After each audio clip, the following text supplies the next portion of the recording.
Hello, ladies and gentlemen. Welcome to J. David Walker Field on Goodman campus at Lehigh University in Bethlehem, PA. I am Zachary Porter with my partner Jake Welch, and we are here with the Lehigh Students Broadcasting Club, bringing you a baseball game between the Lehigh Mountain Hawks and the Holy Cross Crusaders. Should be a good one today, as Lehigh took the victory yesterday 3-1 in the first game of the series. They'll look to take the series win today. Now first, for the lineups of these two teams, starting off with Holy Cross, their leadoff hitter is number 10, catcher Colin Brown. Batting second for them is left fielder number 12, Chris Belargian. Batting third is number 18, right fielder Jack Toomey. Batting in the cleanup spot is their second baseman, number 9, Alex Sandell. Batting fifth, number 4, designated hitter Braden Connors. Batting sixth will be their first baseman, number 15, Patrick Casserly. In the seventh spot will be number 2, shortstop Jimmy King. Batting eighth is their third baseman, number 8, Brendan Jones. And rounding out the lineup is center fielder number 22, Connor Cooney. And on the mound for Holy Cross today will be right-handed pitcher number 20, Danny Macchiarola. And the head coach for Holy Cross in his 5th season and his 8th with the team is Ed Kahovic. Now, for your Lehigh Mountain Hawks. Leading off is center fielder number 1, Jake Whitlinger. Batting second is shortstop number 10, Tyler Young. Batting third will be number 29, the designated hitter, Aiden Quinn. Batting in the cleanup spot is their first baseman, number 19, Justin Butler. Batting fifth is the second baseman, number 43, Raphael Rogers. Batting sixth today for Lehigh will be number 40, their catcher Andrew Noon. In the 7-hole is number 2, left fielder Dom Patrizzi. Batting eighth is third baseman number 13, Sam Holtz. And batting last for Lehigh will be their right fielder number 4, Andrew Cole. On the mound for the Mountain Hawks today will be 37, right-handed pitcher Teddy Tolliver, making his 11th start this season. And head coach for Lehigh in his 29th season is Sean Leary. Good afternoon, ladies and gentlemen, and welcome to J. David Walker Field at Legacy Park for NCAA baseball. Today, it's the Holy Cross Crusaders against your Lehigh Mountain Hawks. Fans, for your convenience, restrooms are located in the left field parking lot. For the safety of our student athletes and those around you, smoking and consumption of alcoholic beverages are not Jake, permitted. what are you looking to see in this matchup here today? As a reminder, the NCAA Well, we're hoping for a good start out of Teddy Tolliver. He's been pretty inconsistent so far this season. He's had a lot of good outings at the start of the season, but as the season continued, it's been getting a little bit worse for him. He's currently has a 6.44 ERA, but at the beginning of the year, he did pitch in Lehigh's win over number 20 Iowa, which was a very great win for the Lehigh Mountain Hawks, and certainly a game they did not expect to win, so they were very excited from that start from Teddy Tolliver. Oh, for sure. He definitely has the talent to be on for a start and be nearly unhittable. We'll see if we see that today against Holy Cross. Another thing I'd like to mention is just before the game, we had a nice ceremony to honor the graduating students on the Lehigh Mountain Hawks roster. We had 8 graduating students. in left field, number 12, We had Riley Davis, Najir Glenn, Drew Morse, 18, Andrew Knoll, Lucas Rich, Tyler Thompson, Teddy Tolliver, and Tyler Young. And throughout the game, Jake and I will be giving you tidbits about all 8 of them and their contributions to Lehigh's baseball program throughout their years here. number 2, Jimmy King. Yeah, it's definitely a cold day here in South Bethlehem as we prepare for this senior day against Holy Cross. Connor Cooney. Earlier this week, Lehigh beat Cairn University as well as beating Holy Cross yesterday, so we're currently sitting on a 2-game win streak. Though we are only 7-12 in the Patriot League right now, currently sitting in last place. Although the Patriot League is very close right now. We're only a couple games back out of the playoff spots. So definitely something to keep notes on as the season starts to wind down. Yeah, I mean, if they could win this game here, that's a 3-game win streak. They play Holy Cross again tomorrow. A sweep would do wonders for this team. And if they can just start getting on a roll, they can very much sneak into the playoffs. Yeah, definitely. I mean, Lehigh, despite being in last place, they're only 2 games behind Holy Cross right now, who is in 3rd place. So anything could happen here in this Patriot League. Any spot's up for grabs at this point. And these games are huge because of that. 2 wins today and tomorrow, and they can pass Holy Cross in the standings. Yeah, it's definitely really important series, as every series is in the Patriot League with only 6 teams in baseball. So you're going to have to beat all these Patriot League teams if you want to make a run for the championship. Absolutely. Holy Cross themselves has a 19-24 overall record, which is worse than Lehigh's 21-19-1 record. But they are 9-10 in the Patriot League, and that's why they're above them. Yeah, last week the Crusaders traveled to Lafayette for a 3-game series, and they actually dropped both games of the doubleheader against Lafayette, but then they ended up winning the next day, so they split the series pretty well against them, and it's been mostly what's happening in the Patriot League all around. Everything's getting split. Ladies and gentlemen, now please rise at the table and kindly remove your hats as we honor America, its freedoms, and those who protect them with the playing of our national anthem.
And with the national anthem out of the way, Teddy Tolliver begins his warm-up on the mound, and we should be ready to go for baseball in just a little bit.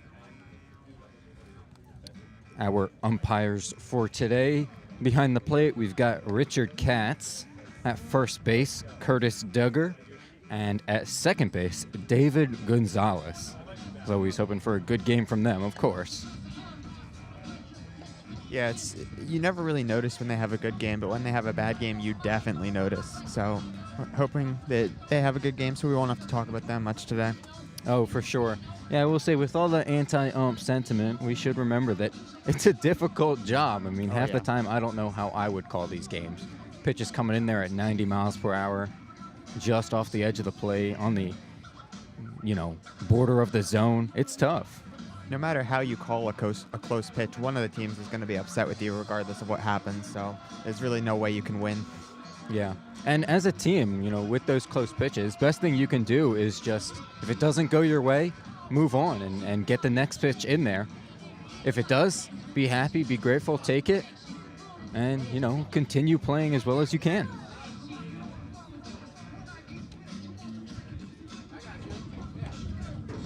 Yep, and we'll get started in just a minute here as Tolliver finishes his warm-up pitches. Walking up to the plate is Holy Cross's leadoff hitter, catcher number 10, Colin Brown. He's a right-handed hitter against the right-handed pitching Teddy Tolliver. Well, interesting having the catcher lead off, don't you think, Jake? You don't really see that quite often. Oh, no, hardly ever. Catcher's usually either somewhere near the cleanup spot or at the bottom of the lineup. As here comes the first pitch of the game, and that'll be in there for a called strike number 1 on Colin Brown. Tolliver off to an early 0-1 count here. That's what you want to see. And here comes the 0-1 from Tolliver. Really in there for a called strike number 2, so Brown quickly falls down 0-2. He's definitely going to have to look to protect here in order to stay alive in the at-bat. Here comes the pitch from Tolliver, swung on, fouled back towards the right. So Yeah. Brown does stay alive there. Tolliver's definitely attacking the strike zone here at the start of the game.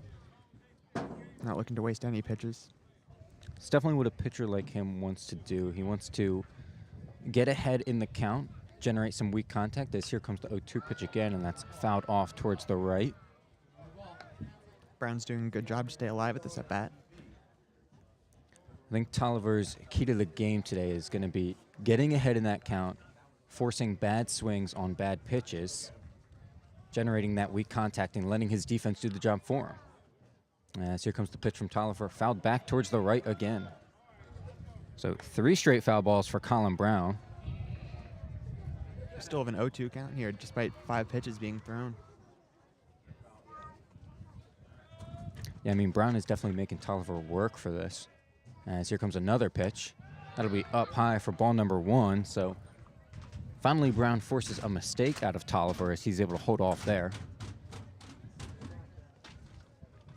1-2 count now. Here comes the pitch. And that'll be up and in for ball number 2. So Brown has worked this to a 2-2 count. Definitely making Tolliver work for this out. And here comes the pitch. Swung on, and that is flied out to left center field. Whitlinger coming onto it close to the wall, and he's able to make the catch just a couple steps from the warning track. Great play right there by Jake Whitlinger in center field. Yeah, it was a nice play by Whitlinger. He had pretty far to run. Luckily, the ball hung up there for a little while so he could get under it in time and successfully make the out. And now up for Holy Cross will be their left fielder, number 12, Chris Belargian. Another right-handed hitter here. Here comes the pitch from Tolliver, and he will let that go for a called strike number 1. Belargian's one of the most played players on this team for Holy Cross. As here comes the 0-1 swung on, that's grounded to Tyler Young at short. He's able to make the play cleanly and throw to Butler at first for the second out of the inning. Throw was a little bit down, but Butler made a good pick out of the dirt to secure the out. And now we have 2 outs here in this inning. And coming up next for the Crusaders will be their right fielder, number 18, Jack Toomey.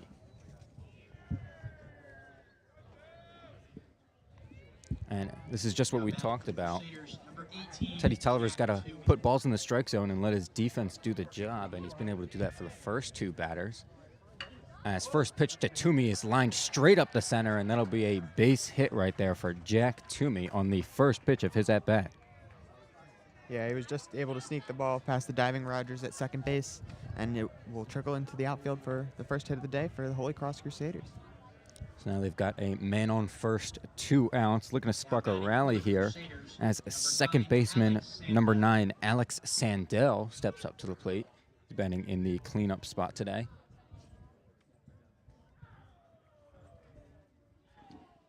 Here comes the pitch from Tolliver. That'll be in there for a called strike number 1. So each of Tolliver's first pitches have gone for strikes. The only one that you could say maybe wasn't is the single that Toomey just had. Naturally, he got a hit out of it. As the 0-1 pitch is up and in for a ball. Now a 1-1 count on Sandell. Tolliver's definitely a pitcher that's going to get a lot of he's going to generate a lot of contact through his pitches. He won't be striking out many batters, so he needs to trust his defense. Here comes the 1-1 pitch from Tolliver. That'll be in there for a called strike number 2. He was able to loop the curveball in up top. It's now a 1-2 count on Sandell. Once again, he's going to have to look to protect here. Here comes the pitch from Tolliver, swung on, and that is a lazy pop-up. Third baseman Sam Holtz got to the ball, was not able to catch it, threw to first, and it was offline. And so Sandell will beat that out for what I think will be scored as an infield single. Can't imagine they'd call that an error. Toomey goes from first to third on that weird play. Not really much you can do about that as a fielder. It's just put in a weird spot. Yeah, it was definitely a good heads-up base running by Toomey as well there to be able to get to third base on the throw. Now up for Holy Cross is their designated hitter, number 4, Braden Connors. As he takes the first pitch, he rips it down the right field line, and ump is going to call that foul. Surprising there. It looked like it went off Justin Butler's glove and got past him, but maybe he didn't touch it. Yeah, you gotta assume that he missed it there, and that's the call the umpire is making. Yeah, Connors was not happy about it. He thought he just got an RBI base hit right there. Now men on first and third, 2 outs. So this is a good opportunity for the Crusaders. As here comes the 0-1 pitch from Tolliver. That'll be in there for a called strike number 2. And Sandell ticks off for second, sort of tries to bait a throw there from Noon, but he just sends it back to Tolliver, and now there is men on second and third with 2 outs. Yeah, he kind of just stopped in the middle of the base path there, hoping that they would throw it over. Maybe they were trying to double steal there, but Tolliver is solely focused on the batter as here comes the 0-2 pitch. That's swung on and flied out to shallow center field. Jake Whitlinger coming in on it, and he is able to make the catch easily. So Tolliver able to make his way out of the inning with some traffic on the base paths. That's no runs, 2 hits, no errors, 2 men left on base, and we will move to the bottom of the first. Still a 0-0 game.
And we are back for the bottom of the first. We have a baseball game between the Holy Cross Crusaders and the Lehigh Mountain Hawks. Tolliver was able to blank the Crusaders in the top of the first despite giving up a couple of base hits with 2 outs. Lehigh will get their chance to take the lead here in the bottom of the first, though, with leadoff hitter, center fielder number 1, Jake Whitlinger, stepping up to the plate. On the mound for Holy Cross, as we mentioned, is number 20 right-handed pitcher Danny Macchiarola.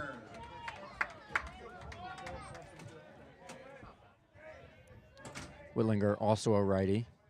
Here comes the pitch from Macchiarola, and that'll be in there for a called strike number 1, going straight to his fastball right there.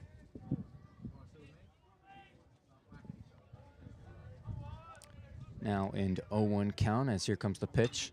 And that'll be fouled off towards the right. Now an 0-2 count quickly on Whitlinger. He's going to look to battle back here. Definitely one of Lehigh's best hitters in terms of battling counts and being able to get on base. Here comes the 0-2 from Macchiarola. Swing and a miss from Jake Whitlinger, and that will be a swinging strikeout on 3 pitches right there for Macchiarola. These two pitchers today are surprisingly similar. Both of them have started 10 games on the season, and they both have just around a 6.4 ERA. The one difference noticeably between them is Macchiarola strikes out far more batters than Tolliver does, so we're definitely expecting to see more strikeouts today for Lehigh. Now up second for Lehigh is shortstop number 10, Tyler Young, as he takes the first pitch from Macchiarola for a called strike. Here comes the 0-1. That'll be in there for a called strike number 2. Another 0-2 count, this time on Tyler Young. Young, one of the seniors who was honored before the game today.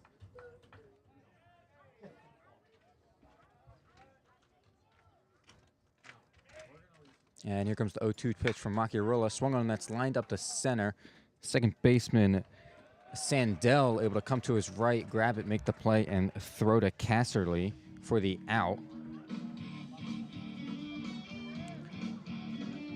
So an easy first 2 outs right here for Danny Macchiarola, as Lehigh has designated hitter number 29, Aiden Quinn, coming to the plate, looking to spark a similar 2-out rally that Holy Cross had in the first inning. As here comes the pitch. Swung on, that's fouled out to the left side.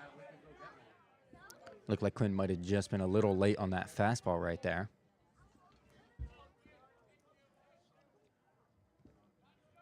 Oh, 1 count now. Here comes the pitch from Macchiarola. That'll be in there for a called strike number 2. So another 0-2 count for Macchiarola. He's gotten it in all 3 batters so far this inning. And here comes the pitch. And that'll be a called strike 3. Macchiarola's second strikeout of the inning, this time looking on Aiden Quinn. Just 3 pitches needed right there. And we will move to the top of the second. No runs, no hits, no errors, no men left on base for Lehigh. Jake, do you want to tell us about one of the seniors they were honoring today? Yeah, the first senior today is Riley Davis. He's a Earth and Environmental Science major from West Grove, Pennsylvania.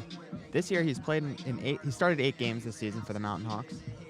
He's been pretty successful in his starts too. Getting 6 hits throughout 30 at-bats for a 200 average, playing in a decent amount of games. And then in his junior season, he actually started more games, collecting 14 hits and 10 RBIs altogether. 2 multi-hit performances against Utah Valley as well, and followed that up with an outing with 3 RBIs. He made 29 putouts with 38 assists defensively for the Mountain Hawks as a middle infielder in his junior season. And despite having less appearances this season, he's still a player that Lehigh Mountain Hawks are very proud to have. Yeah, I mean, he provides some nice utility for them, being able to play all around the diamond and pretty well on the defensive side as that. We'll see if we see him make an appearance in this game, whether as a pinch hitter, fielder, pinch runner. Yeah, he had a 97% fielding percentage in the sophomore year, where he started even more games than his junior year. So just a little bit sad for him, as it appears that a lot of young players came in that were very good, so he lost a bit of playing time. But it's better for the Mountain Hawks that way too. Yeah, and now coming up to the plate in the top of the second, still a 0-0 game.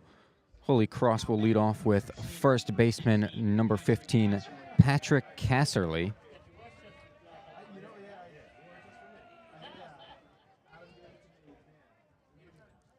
Here comes the first pitch from Tolliver.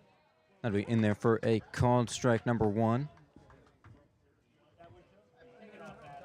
Tolliver doing a great job getting those first pitches in the zone for strikes. As here comes the 0-1. Swung on and missed or tipped. Couldn't quite tell there, but that'll be strike 2 either way. So an early 0-2 count for Casserly. Here comes the pitch from Tolliver. Swung on, grounded back to Tolliver, off him to second baseman Rafael Rogers. He's able to make the play, throw to Butler for the out. I think that will go down as 1-4-3, interestingly enough. Yeah, it's a little bit of a lucky play there for the Mountain Hawks. If it didn't knock off Tolliver, that ball would have been straight into center field for a single. And lucky that it didn't do any serious damage to Tolliver. Tough that one out. Up now for Holy Cross will be their shortstop, number 2, Jimmy King. He takes the first pitch, a curveball, in there for a called strike number 1. Tolliver has been doing a great job today, able to get those breaking pitches in the zone for called strikes. As here comes his 0-1 pitch, swung on and missed. Looked like Jimmy King was swinging out of his shoes there, but could not locate it. Yeah, I don't think he was ready for that fastball after the breaking pitch. He was slowed down too much for the swing. And here comes the 0-2 from Tolliver. That'll be down low for a ball. It's now a 1-2 count. Was unable to get King to chase there.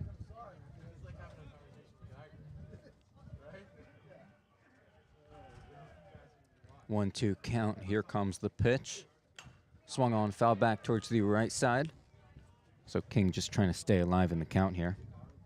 Tolliver continues to attack the strike zone today. In 22 of his pitches thrown, 19 of them have been strikes so far, so only 3 balls. Yeah, I mean, that's exactly what you want to see from a guy like him. As here comes the 1-2 again. Swung on, and that's grounded to third base. Sam Holtz plays it cleanly, throws to Butler at first, able to get the out in time. Yeah, it was a very close play at first there.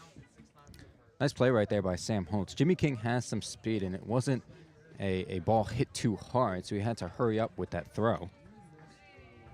And now up to bat for the Crusaders will be number 8, third baseman Brendan Jones. It's a left-handed batter, as here comes a pitch from Tolliver. That's up high for a ball. I think that might be the first batter Tolliver has actually started out with a ball instead of a strike. And here comes the 1-0. Swung on, and that's grounded to the left of second baseman Rafael Rogers. Not able to make the play as the ball gets under his glove right there. Goes into right field, and so Brendan Jones will be on first base. It looks like they'll call that a single. Yeah, it was a tough play there for Rogers to make as he was running to his left. He's not able to get his glove down in time. And now up with 2 outs and a man on first is the Crusaders center fielder, number 22, Connor Cooney. Pitches in, swung on, and that is hit out to right center field. Jake Whitlinger not able to get there in time. It's going to hit the wall on one bounce. Whitlinger throws it in, and that'll be a double for Cooney. And Brendan Jones will come home easily, and that is an RBI double right there for Connor Cooney to start the scoring off today. It is now 1-0 Holy Cross. Yeah, that hit down to the outfield, split the gap perfectly. Whitlinger almost made it there, but was not there in time and had to chase it back to the wall after that. So it was an easy double there. Yeah, I mean, we know Whitlinger has some great range in center field, but ball was just hit a little too low, a little too hard. Now up for Holy Cross will be their leadoff hitter, catcher number 10, Colin Brown. First pitch from Tolliver is outside for ball number 1. Colin Brown flied out to center field in his first at-bat, but it was a deep fly out. As here comes the 1-0 from Tolliver. That'll be a curveball in there for a called strike. Now a 1-1 count on Brown. Yeah, Colin Brown leads Holy Cross in average this year, hitting 286. Yeah, I mean, if you're Tolliver, kind of tough to see the 8 and 9 hitters get hits right there. Bring up the top of the lineup again. As here comes the 1-1, swung on, and that's grounded towards second base. Rafael Rogers ranges to his left to make the play easily that time, and that will end the inning, but not before the damage was done. 2 hits, 1 run, no errors, and a man left on base for Holy Cross as we move to the bottom of the second. Crusaders now taking a 1-0 lead over Lehigh.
And we are back for the bottom of the second in this baseball game between Holy Cross and Lehigh. Crusaders just took a 1-0 lead in the top of this inning. Lehigh definitely looking to answer back here. Leading off the inning for them will be their first baseman, number 19, Justin Butler. Right-handed hitter against the right-handed pitcher, Danny Macchiarola. As here comes the first pitch.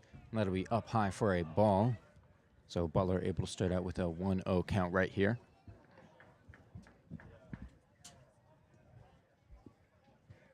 Here comes the 1-0 pitch from Macchiarola. And that'll be just outside for ball number 2. A good eye from Butler right there. I think he's waiting for a pitch that he wants to see here. Yeah, Butler leads the Mountain Hawks in OPS with 877. Here comes the 2-0. That'll be in there for a called strike. Macchiarola finally able to find the zone. So a 2-1 count now to Butler. Here comes the pitch from Macchiarola. Butler swings, hits it straight back up the middle, and that'll be a base hit it as it gets past Macchiarola. Yeah, he was just able to sneak it behind Macchiarola there. He threw his glove backwards to try to catch it, but not able to knock it down as it snuck into center field. Now we have a leadoff runner on base. And up next for Lehigh will be their second baseman, number 43, Rafael Rogers. Here comes the pitch from Macchiarola. That's in there for a called strike. He's able to locate his fastball.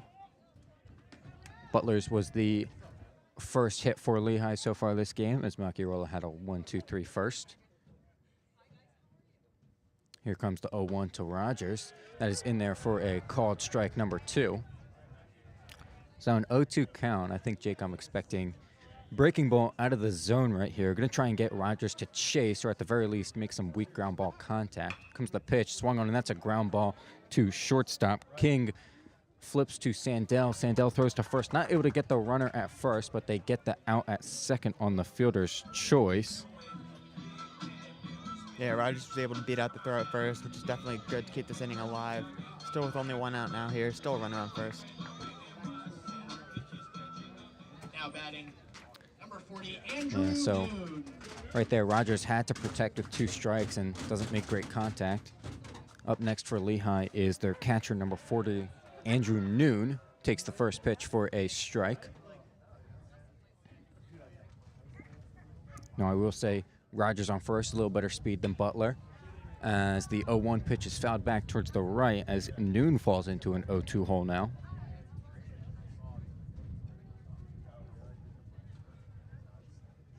One out, man on first. Still a good chance for Lehigh to score this inning and answer back. It's going to take some work here from Noon to get back in the count, as the 0-2 pitch is fouled off towards the right, and he's able to stay alive. He's staying on him here, making good contact. Just needs to straighten it out. Yeah, Macchiarola's got some good velocity. Might try and blow one past him here. No, he tries to throw one to first to get Rogers. Rogers able to slide back in safely head first. Throw was a little high, so there was really no chance to get Rogers there. Still 0-2 count. And he throws back to first again. Rogers once again in safely. Looks like Macchiarola might be wanting to keep him close. Definitely doesn't want Rogers getting too much of a lead there. As here comes the 0-2 pitch to Noon. Swung on, and that's fouled off towards the right again, out of play.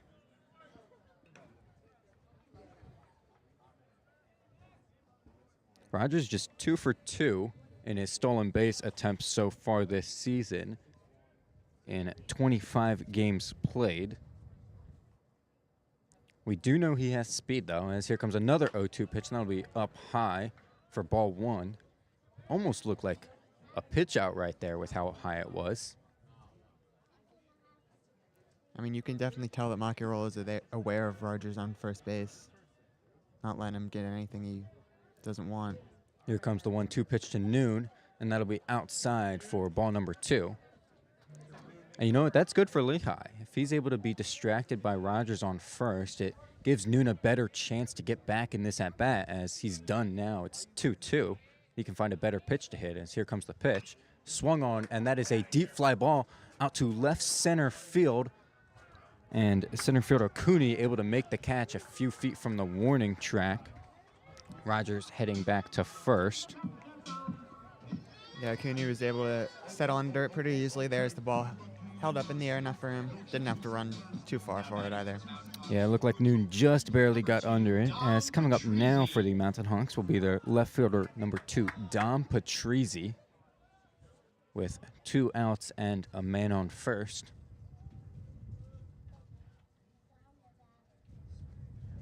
So Macchiarola gave up the leadoff single to Justin Butler, but then has been able to stifle Rafael Rogers and Andrew Noon, getting 2 straight outs. And first pitch to Patrizzi is in there for a called strike number 1. Patrizzi's only hitting 122 this year, but he is better against right-handed pitchers, hitting 150 instead. As here comes the 0-1 pitch, and Rogers was going, but Patrizzi fouls it off towards the right side, so unfortunately, Rogers not going to get that stolen base. It looks like he had it, got a hell of a jump there. Yeah, definitely. Macchiarola was right to be aware of Rogers there because he's definitely looking to steal this base. Yeah, and now an 0-2 count on Dom Patrizzi with 2 outs. I can imagine Rogers might be running again, but the Crusaders know it now too. As here comes the pitch, swung on and missed. Patrizzi will strike out swinging to end the inning, and Lehigh gets their first hit of the day this inning, but no runs, no errors, 1 man left on base, and we will move to the top of the third. Holy Cross now holding a 1-0 lead over Lehigh. Between these 2 innings here, next graduating member of this Lehigh baseball team is actually graduating junior, Najir Glenn. He's an arts and sciences major for the Mountain Hawks here. This season, he's a relief pitcher here. He hasn't pitched a ton of games, but he did pitch it in the win against Delaware for 3 innings. He was able to hold without giving up a single run, only 1 hit in that game, and kept the score for the win at 10-9 over Delaware, which was a very good win for the Lehigh Mountain Hawks. Not a team that we are very often expected to beat. He made 12 appearances last season with 3 different starts, actually, and a save during his sophomore season with 25 strikeouts in 20 innings pitched. So he's definitely a very good strikeout pitcher. So the Mountain Hawks are going to miss having him next year. Yeah, for sure. And one, it's impressive that he's actually graduating as a junior. To do that while being a student athlete is very impressive for a guy as talented as Glenn. Yeah, he's definitely going to be a miss. He never threw a lot of innings, but every time he came in to pitch, he always threw a lot of strikeouts. 4 strikeouts in 2 innings against Penn as well. His longest outing came for 3.5 innings against Delaware too, so he was definitely a very valuable pitcher for this team. Yeah, and now starting off the top of the third, Tolliver done his warm-up pitches. Stepping up to the plate will be Holy Cross's left fielder, number 12, Chris Balargian. He grounded out to shortstop in the first inning. Now batting for the Crusaders, number 12, Chris Balargian.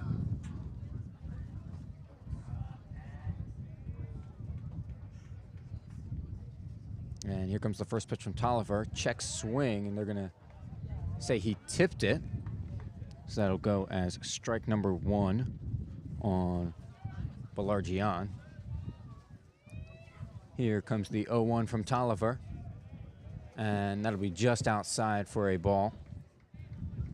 Balargian's definitely one of the star players on this Holy Cross team. He leads the team in 3 different categories: runs, RBIs, and hits. As the 1-1 pitch is in there for a called strike number 2. Tolliver able to get Balargian to a 1-2 count. Might put one out of the zone here, try and get him to chase. There comes the pitch. Swung on, foul tipped back. Not a chance for Andrew Noon to catch it, though.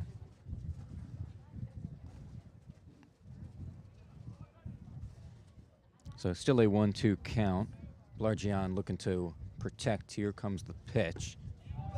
And that'll be just low for ball number 2 of the at-bat. I think Tolliver probably wanted that call right there, but couldn't quite get it on the edge of the zone, as here comes the 2-2 pitch from him. Swung on, lined out to left field, and there's going to be Patrizzi, who ranges to his left to make the catch easily. Yeah, I hit it almost right at him there. Only a couple steps needed to take to his left to make the put out, and now it will be the first out here in this top of the third inning. And now up for the Crusaders will be right fielder number 18, Jack Toomey.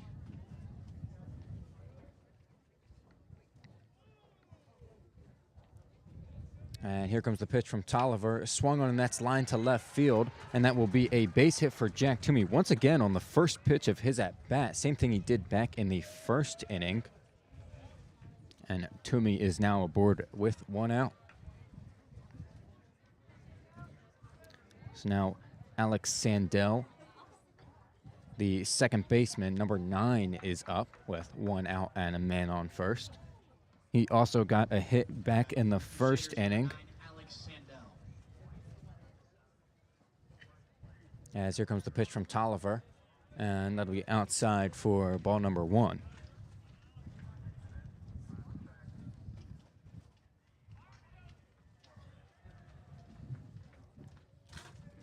So a 1-0 count now for Sandell. Here comes the pitch. Swung on, and that is popped way up there.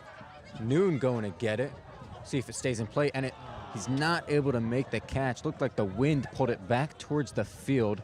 Noon unable to stay on it, but that will go as a strike against Sandell. Crowd getting riled up here as it nearly went over the netting there. It's definitely noticeably windy here today, so it was a hard catch to make the pop up there in the infield. And now a 1-1 count for Sandell. And for catchers, it's always difficult with the spin on the ball brings it back towards the field too. As that 1-1 pitch is lined out towards right field, that'll be a base hit for Sandell. Toomey stops at second. So Toomey and Sandell now 2 for 2 today. And Holy Cross now has runners on first and second with one out, and designated hitter number 4, Braden Connors, coming up to bat. Now batting for the Crusaders. Yeah, Braden Connors is a dangerous hitter here for the Crusaders, so you definitely don't want to give him a good pitch to hit, especially with 2 runners on base. Back in the first inning, when there was first and third, 2 outs for Braden Connors, he hit a shallow fly ball to center, as the first pitch from Tolliver is up high for a ball. And Tolliver was able to get out of that inning without any damage. We'll see if he can pitch around the 2 men on here. Here comes the 1-0 pitch. Swung on, and that's grounded to first baseman Justin Butler. He's not able to make the play. And Rafael Rogers ranges over to get the ball. No plays to be made after that. Ball just sort of bounced past Butler. He wasn't able to keep it in front of him. And we'll see if they score that in error or a single right there, but all runners advance 1 base. So now Jack Toomey on third, Alex Sandell on second, and Braden Connors on first, with first baseman number 15, Patrick Casserly, up to bat. Looks like they are going to call it a single. Bases loaded. Here comes the pitch from Tolliver. Swung on and missed. Looked like a breaking ball right there, and Casserly was not ready for that. Tried to slow down his swing, but not able to get to the pitch in time. So 0-1 count right here. Here comes the pitch. That'll be down low for ball number 1. So a 1-1 count. This is a huge spot for Tolliver. Double play still in play here. Looks like that's what Lehigh's defense is showing. As the 1-1 pitch is in there for a called strike 2. Now a 1-2 count for Tolliver. Strikeout here would be huge as well. Both Tyler Young and Rafael Rogers at double play depth. Third baseman Sam Holtz back as well. So here comes the pitch, and that is grounded foul towards the left side. It's a really big at-bat here for Casserly. He doesn't get a whole lot of playing time, but when he does, he's been good. He's hitting .273 on the season here for the Crusaders with 6 RBIs. Yeah, this is just his 5th start for Holy Cross this season. 1-2 count. Here comes the pitch from Tolliver. Swung on, that's grounded towards second base. Rogers goes to first. He looked for the double play at second, didn't think he could get it. So he makes the easy out, and a run scores. Jack Toomey coming in from third. So that is an RBI ground out right there for Patrick Casserly. And now coming up with 2 outs, men on second and third, will be shortstop number 2, Jimmy King. And naturally, Alex Sandell advanced to third, and Braden Connors advanced to second. So still a dangerous spot here for Tolliver. It makes it a little bit more manageable with 2 outs, as here comes the pitch. That'd be just low for ball number 1. That run, though, gives Holy Cross a 2-0 lead in this game.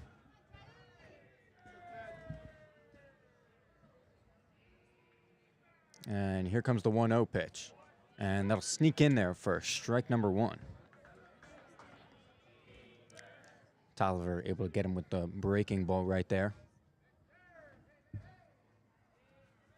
1-1 count now for King, who grounded out to third in the second inning. Here comes the pitch. Swung on, and that's lined into center field. And that'll be at least a base hit for King right there. He takes a wide turn to second. He comes back to first, and Sandell and Connors both score. That's a 2-run RBI single for Jimmy King right there. Huge hit. That breaks the game wide open. It is now 4-0. Not what Tolliver wanted in his start here today. He's been hit in every single inning, giving up 2 singles back in the first, a single and a double in the second, and now 4 singles in the third. Up for Holy Cross will be their third baseman, number 8, Braden Jones, as Tolliver's first pitch to him gets way away, and Jimmy King able to take second base on the wild pitch easily. Yeah, King moving into scoring position there is very dangerous because he's a very fast runner on the bases. He's 18 for 19 in stolen bases so far, so he's definitely dangerous there from second base. Any hit to the outfield should be able to score him. And here comes the 1-0, and that'll be in there for a called strike 1. So a 1-1 count now for Brendan Jones, who hit a single back in the second inning and eventually scored on Connor Cooney's RBI double, as he rips this ball into right center field past Rafael Rogers. That'll be a RBI single for Brendan Jones, as Holy Cross keeps the scoring coming. That'll make it 5-0 as Jimmy King comes around from second to score. Yeah, and that's where that ball that reached the backstop will hurt you there. Yeah, Tolliver, now he's just got to reset. Been a tough few innings for him so far. And finally, Holy Cross is getting through with these runs. Coming up next for them will be their center fielder, number 22, Connor Cooney. As I just said, had the RBI double in the second. Here comes the pitch. That'll be up high for ball number 1. The bottom of the order here has been very productive for the Crusaders, getting a significant amount of hits, though that's not to be said that the top of the order hasn't either. Yeah, so far the 7, 8, 9 hitters for Holy Cross are 4 for 5 with 4 RBIs and 2 runs. As the 1-0 pitch is down low for ball number 2, now a 2-0 count. Holy Cross's dugout getting into it as well. They're certainly excited about these runs scoring. Here comes the 2-0 pitch from Tolliver. That's up high for ball number 3, as Andrew Noon goes out to talk to Tolliver. Yeah, Tolliver looks a little frustrated out there at this point. Yeah, giving up a bunch of hits, not able to find the zone now. On top of that, Holy Cross's dugout giving him a lot after every ball thrown.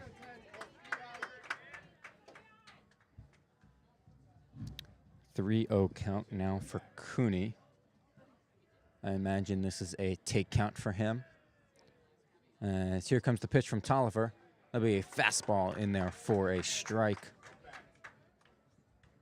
So he's able to get in the zone right there. Now a 3-1 count. Cooney's definitely going to be looking to swing if he sees something he likes. Here comes the pitch from Tolliver. And that'll be just inside for ball number 4. Wasn't able to locate the fastball there, and Cooney will get on with a walk. And Brendan Jones will head to second. So now runners on first and second for Holy Cross. Back to the top of the order. It will be catcher number 10, Colin Brown. Yeah, Colin Brown's definitely not who you want to come to the plate with runners on base. He's a hitter that has been very productive for Holy Cross and will look to continue to be here today. And here comes the first pitch from Tolliver. Swung on and missed right there, so that'll be strike number 1 on Brown. Now Brown is 0 for 2 so far today. Flied out to center in the first, and then he grounded out to second with a man on second and 2 outs just last inning. Here comes the 0-1 from Tolliver. That'll be up high for ball number 1. Now a 1-1 count from Brown. Now, Jake, let me ask you this. Brown is the 9th hitter to come to bat for Holy Cross this inning. Would you consider that batting around, or do you think 10 guys have to come to the plate? I'd count it as 9. And the 1-1 pitch swung on and grounded to second. Rogers able to make the play. It was a slow bouncing ball, but that'll be the 3rd out of the inning. Finally, Tolliver able to escape, but not before giving up a lot of damage. He gave up 5 hits, 4 runs, no errors, couple men left on base. We'll move to the bottom of the 3rd while Lehigh looks to get back in this game. Holy Cross currently has a 5-0 lead.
And we are back for the bottom of the 3rd, where Holy Cross has broken this game wide open and taken a 5-0 lead over Lehigh.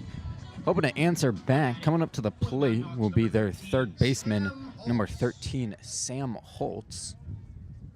Here comes the pitch from Danny Macchiarola. Swung on, and that's grounded out foul towards the left side. So, and just a scoring update from last inning. Braden Connors, the one who hit the ground ball to Justin Butler, that is being scored as an error on Justin Butler. And so all 4 runs from last inning are being counted as unearned for Teddy Tolliver. So he's still only got the 1 earned run from the 2nd inning, as the 0-1 pitch to Holtz is a called strike number 2. Comes the 0-2 pitch, swung on and missed, and that will be a swinging strikeout right there for Sam Holtz. That is Macchiarola's 4th strikeout of the day. Coming up next for Lehigh will be their right fielder, number 4, Andrew Cole. Yeah, Macchiarola continues to be a fantastic here at the start of the game for the Crusaders. Number 4, Andrew Cole. Only giving up 1 hit so far in this game in his first time through the order. As his first pitch to Cole is in there for a called strike 1. Yeah, he has been doing an excellent job of getting his fastball in the zone early in counts. As here comes the 0-1 pitch. Swung on, fouled back past the catcher, and that will make it an 0-2 count for Andrew Cole. Yeah, Machiarola has thrown 30 pitches now. 26 of them have been strikes. Yeah, just as a hitter, once you get to like this 0-2 count, these 1-2 counts, it's really difficult. Here comes the pitch. That'll be just low for ball number 1 there. Yeah, it was a good eye there. For like any pitch close, you gotta swing at to protect. Here comes the 1-2. That'll be in there for a called strike 3. Back-to-back strikeouts for Danny Machiarola. His 5th now of the game.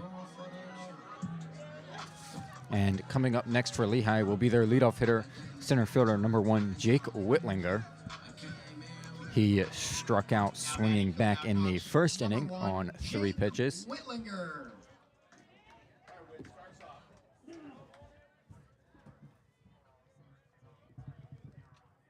Here comes the pitch from Machiarola. Swung on, fouled off towards the right side. Now an 0-1 count on Whitlinger. Whitlinger is definitely going to be one of the players that you're going to look at if you want to get something started here for the Mountain Hawks. And here comes the 0-1 pitch. Swung on, missed. Now an 0-2 count on Whitlinger. Whitlinger hits .323 so far in the season, which is very, very good average. It leads the team by far, over like 40 points. Yeah, Whitlinger definitely one of their best hitters. Here comes the 0-2 pitch from Machiarola. That'll be outside for a ball. Yeah, I mean, right now, if you're Lehigh, down 5 runs, definitely got to look to just get men aboard and start chipping away at this. It doesn't have to all come in one inning, but it's got to come eventually. As here comes the 1-2 pitch. Swung on, fouled back towards the right side. Yeah, and Whitlinger's .470 on base percentage is almost 80 points higher than anyone else on Lehigh, too. So he's on base a lot, almost half the time. Yeah, I mean, that's why they love him in the leadoff spot. He's perfect for it. Plus his speed on the base paths, 19 for 24 on stolen base attempts, as he takes the 1-2 pitch, grounds it to first.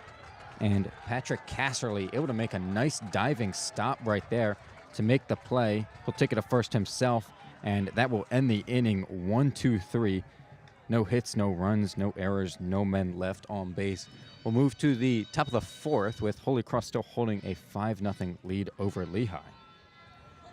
Between these 2 innings, the next senior that we will be highlighting here is Drew Morse. He's the outfielder for the Lehigh Mountain Hawks here. He comes from Downingtown, Pennsylvania. He's only played in 2 games this season, unable to record a hit, but he did record a nice putout. In his first couple years here, he played in 23 games, getting 3 hits and 3 runs in his junior season. Fouled the first hit of the season in a win and a run scored over Manhattan College. Made 14 appearances in his sophomore campaign. His first career double that year as well against Davidson. And he's definitely a player that is very important in this dugout, and everyone seems to like him. Yeah, I mean, even if he's not contributing a whole ton on the field, it's part of that dugout experience, isn't it? I mean, you like those leadership guys who can sort of come off the bench and give the team a spark. Yeah, and despite not playing very often, only 2 times this season, and he actually hasn't played in a couple of weeks, but he did play against Cairn in the win we had a couple weeks ago, which is definitely a very good win for Lehigh baseball. Don't get a ton of wins that are against teams that are outside of the Patriot League, so when you get those, it's very beneficial. And now we start the top of the 4th here. Teddy Tolliver back on the mound, and leading it off for the Crusaders will be left fielder number 12, Chris Balargian. Takes the first pitch in there for a called strike. Balargian also led off last inning with a fly out to left field, as the 0-1 is outside for ball number 1. Getting a lot of chirping from the Holy Cross dugout. Here comes the 1-1 pitch from Tolliver. Swung on, deep fly ball out to left center field. And Jake Whitlinger will go to his right, make the catch easily right there. Yeah, it's very good for Tolliver to get some easy outs here.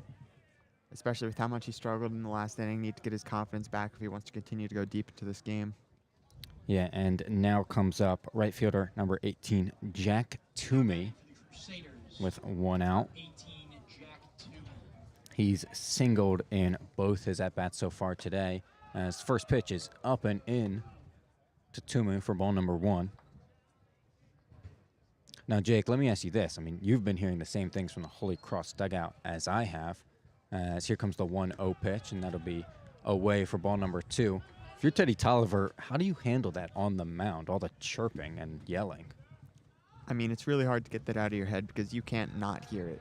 It's going to be there the whole time. And as the 2-0 pitch is popped up to shallow center field, and it looks like Tyler Young, the shortstop, getting under it. He will make the catch.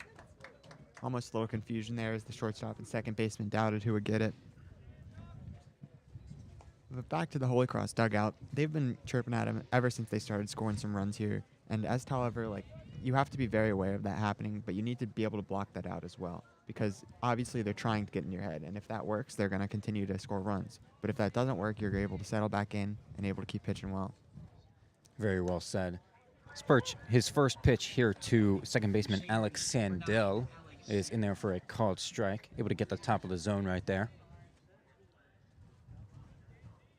And here comes the 0-1 pitch. Swung on, and that is flied out to right field. Andrew Cole ranging over to his left. He's able to make the catch easily. And a nice 1-2-3 inning right there for Teddy Tolliver. His first of the day. I think he needed that, Jake. Most definitely. So no runs, no hits, no errors, no men left on base. We'll move to the bottom of the 4th, where Lehigh looks to take some runs back in this game. Holy Cross still holding a 5-0 lead.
And we are back for the bottom of the 4th. Holy Cross still leading Lehigh baseball 5-0 in this game.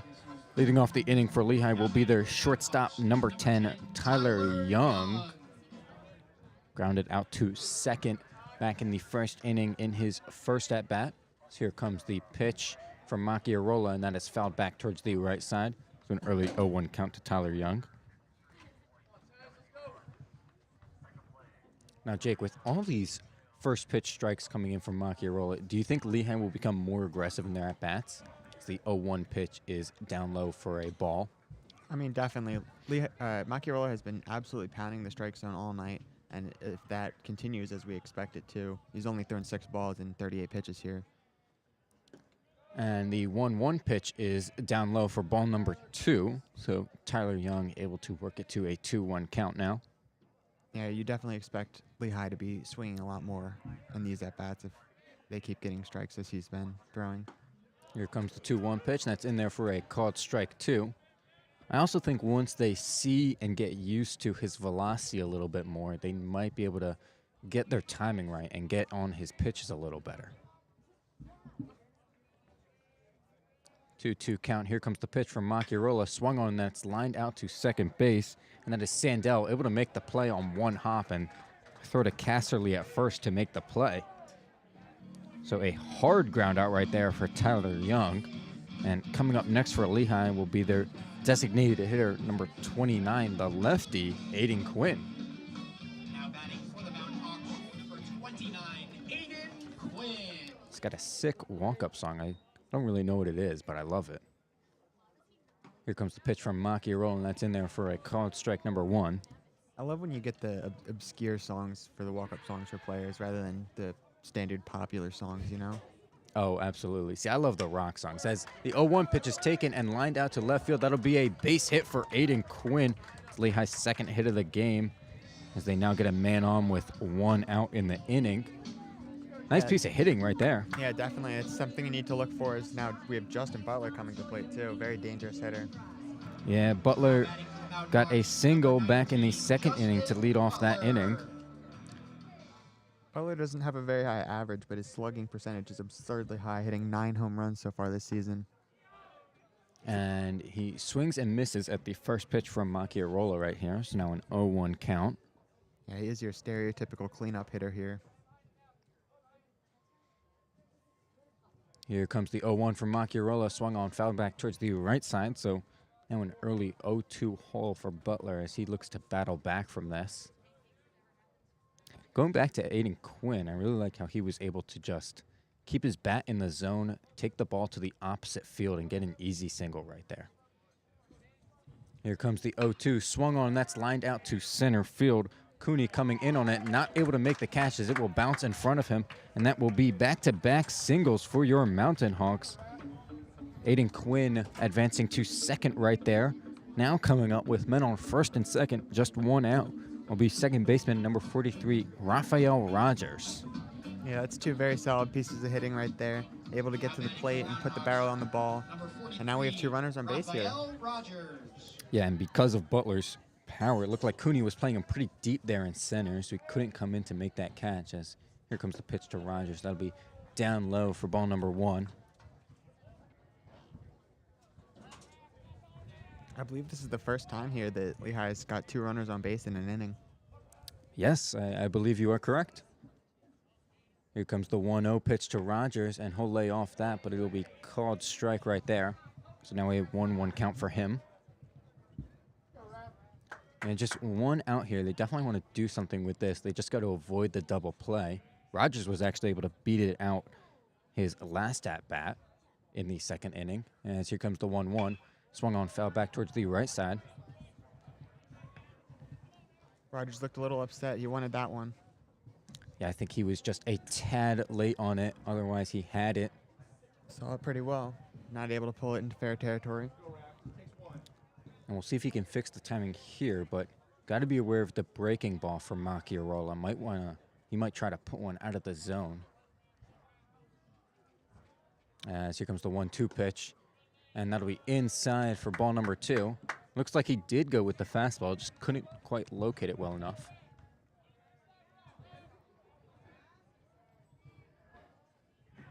And now a 2-2 count for Rogers. Here comes the pitch. Ooh. And that hits Rogers. He will take his base with the hit by pitch. Butler and Quinn both move up, so the bases are now loaded with 1 out. Catcher number 40, Andrew Noon, coming to the plate. Number 40, Andrew Noon. Very important at bat for the freshman here. Oh, for sure. He had a deep fly out to center field back in the second inning. Here comes the pitch from Machiarola. That'll be in there for a called strike. Was just able to get the edge of the zone right there. Any contact the outfield should be able to score the run here with 1 out. Even with a fly out, any runs at this point to cut into the lead will be beneficial. And here comes the 0-1 pitch. Swung on that. He lined out to right field. That is going to be an RBI base hit for Noon. 1 run is home, and Butler will stop at third. Lehigh gets their first run on the board with an RBI single from Andrew Noon. Aiden Quinn came in from third to score that run. It is now a 5-1 game. Lehigh fighting back as catcher Colin Brown heads out to the mound to talk to Machiarola. Holy Cross coach coming out as well. Figuring out the game plan here as left fielder number 2, Dom Patrizzi, will come up to bat for Lehigh next. Still bases loaded, still just 1 out right here. Yeah, the Mountain Hawks have been done very well here with hitting to get back into this game, and now a chance to tie up the game in this inning. Yeah, they have had 4 straight batters aboard with 3 singles and the hit by pitch on Rogers. Seems like Macchiarola has lost a little bit of control here in this 4th inning, as evidenced by that hit by pitch and just hanging a few pitches in the zone. Another very important bases loaded at bat here. Now batting for the Mountain Hawks, number 2, Dom Patrizzi. And here comes the pitch to Patrizzi. Fastball. It's going to be in there for ball number 1. Looked pretty good, but might have been inside. So Patrizzi starts out with a 1-0 count. He struck out swinging back in his first at-bat in the 2nd inning. Here comes the 1-0 pitch. That will be in there for a called strike, so now a 1-1 count.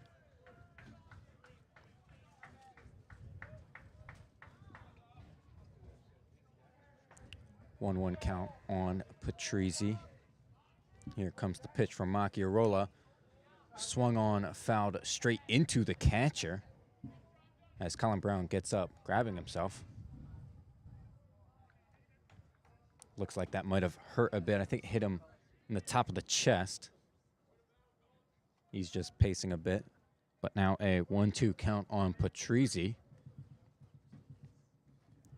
If you're Patrizzi, definitely do not want to strike out here and make it 2 outs. You want to at least put this ball in play, and so Lehigh can grab 1 more run at the very least.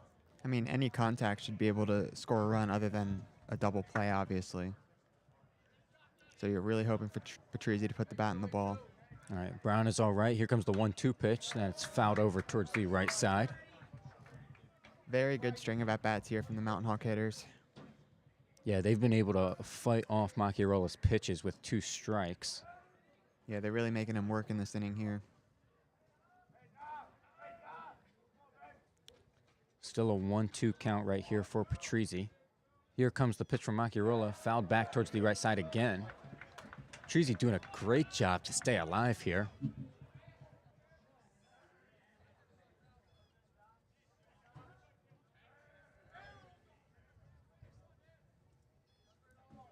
See where Macchiarola goes here. I have a feeling he might try and blow a fastball by him at the top of the zone. Here comes the 1-2 pitch, and he is able to do it. Gets the swinging strikeout on Dom Patrizzi. Now 2 outs, bases loaded. This becomes a much more manageable situation for Holy Cross. Coming up to bat for Lehigh will be 3rd baseman Sam Holtz.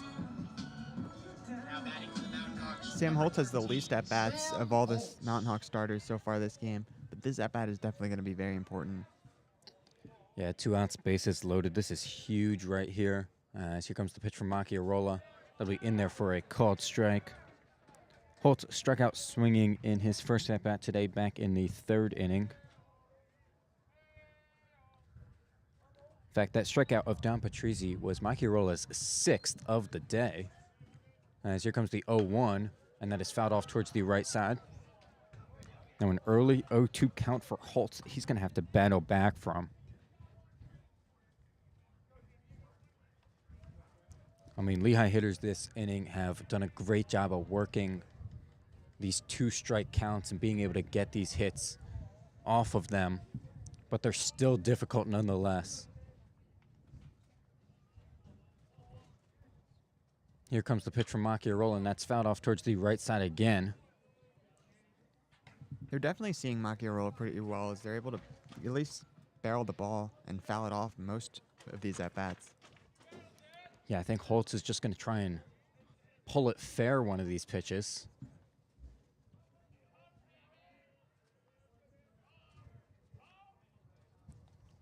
Here comes the 0-2 from Macchiarola. That'll be up high for ball number 1. Great eye right there from Sam Holtz. That looked pretty close to me, and he's able to take it for a ball. Yeah, Colin Brown behind the plate was set up really far outside on that pitch. 1-2 count now. Here comes the pitch. And that'll be outside. That'll get away from Brown. And coming home, he will be safe. That was Justin Butler coming home from third. And that'll be Lehigh's second run. That'll be a ball on Sam Holtz. So now a 2-2 count. Lehigh now makes the game 5-2. Both other runners, Raphael Rogers and Andrew Noon, move up. Yeah, it was really good base running there for the Mountain Hawks, able to advance all three runners and get the run on that pass ball. And so now runners on second and third, 2 outs, 2-2 count. Here comes the pitch to Holtz. Swung on, fouled back towards the right side. Another important thing to note there is now that there's no runner on first base, there won't be plays at second or third possible, so they will have to go first on the infield. Yeah, I mean, that's not too bad for Holy Cross, especially when there's 2 outs. But it is something. Here comes the pitch. That'll be outside for ball number 3. Full count now to Sam Holtz, who started this out at 0-2.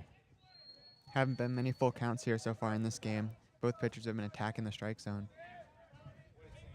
This is going to be a huge pitch right here for Macchiarola. However, first base is now open. Sure, he doesn't want to walk the guy, though. As here comes a 3-2 pitch. That is fouled straight back. Luckily, we're covered today, Jake. Hoping no balls come in to hit us. I would not like that. Full count, 2 outs, men on second and third. Here comes the pitch. Swung on, and looks like he tipped it. Brown not able to hold on behind the plate, so Sam Holtz stays alive in this at-bat. Just able to tip it down, and luckily Brown didn't catch that too. So now we will continue this at-bat. Just as soon as the umpire is able to dust off the plate here. Lehigh's dugout now getting some chirping in. They're getting quite loud over there.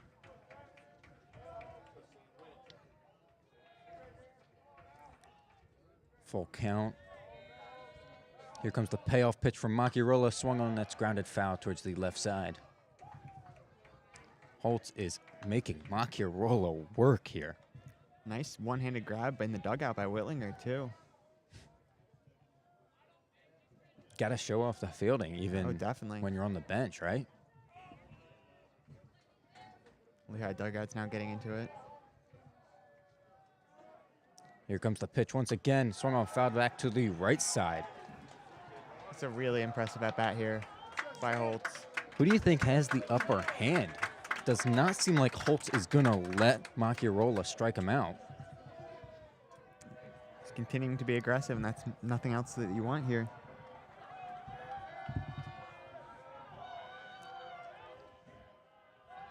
Here comes the pitch. Swung on and missed. Macchiarola able to get out of it with another strikeout. And Lehigh did some damage. They got 2 runs off of 3 hits in the inning, but they leave 2 men on. No errors. We will move to the top of the 5th with Holy Cross still having a 3-run lead. It is 5-2. Between these innings, next senior that we will be highlighting here is catcher Andrew Knoll. He is a finance major from Landisburg, Pennsylvania. He, unlike the first couple guys that we talked about, has played a lot this season. 55 at-bats with 14 games appearances. He played in the wins over both Michigan State and Iowa at the start of the season, which were really, really good wins for the Mountain Hawks. Definitely games that we are very proud of. He also played in the series against Lafayette, where we won 2-1, and he was good in that series too, getting 4 hits in 1 game.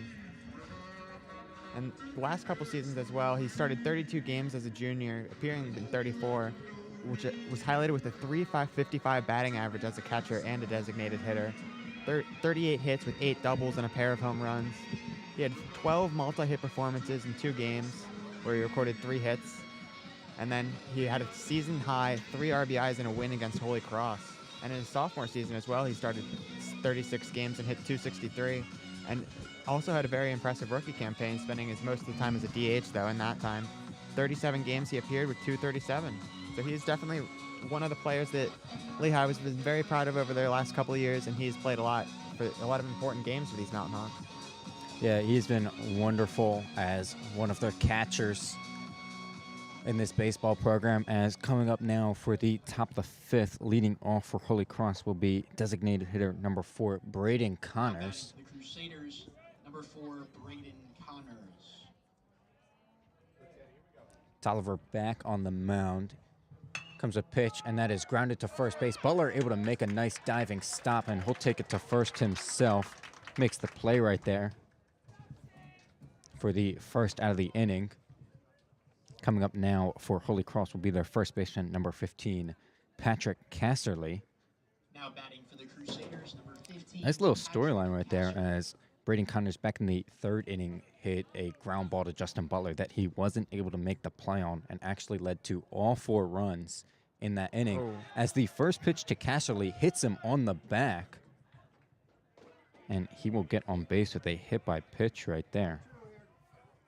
Did not look good for Tolliver, just nowhere near. I mean, you can definitely notice that as this game has gone on and Tolliver's thrown more pitches, he started to lose his control a little bit, not hitting the strike zone as much now. Only 50 strikes and 72 pitches. And coming up for Holy Cross will be their shortstop, number 2, Jimmy King.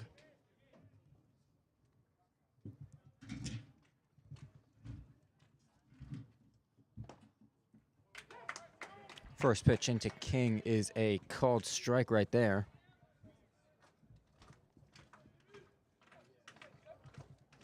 So King took advantage of that error by Butler in the third inning and hit a 2 RBI single. As he takes the 0-1 pitch, grounds it to Tyler Young at short. He flips to second, and Rogers overthrows Justin Butler at first. King stays at first base. He doesn't make the turn, and so it will go down as a fielder's choice at second base as they get Patrick Casserly out there. Yeah, lucky that Andrew Noon was back behind there, backing up the throw at first. Otherwise, he would have been able to get to second there. Lehigh almost able to get out of the inning, but throw was a little bit wild. So now we will continue. Now up for the Crusaders is their third baseman, number 8, Brendan Jones. Also had an RBI single back in the third. As the first pitch to him is a little outside for ball number 1. Now batting for the Crusaders, number 8, Brendan Jones. So 2 outs now. Runner on first. Here comes the 1-0 pitch from Tolliver, and that'll be in there for a called strike.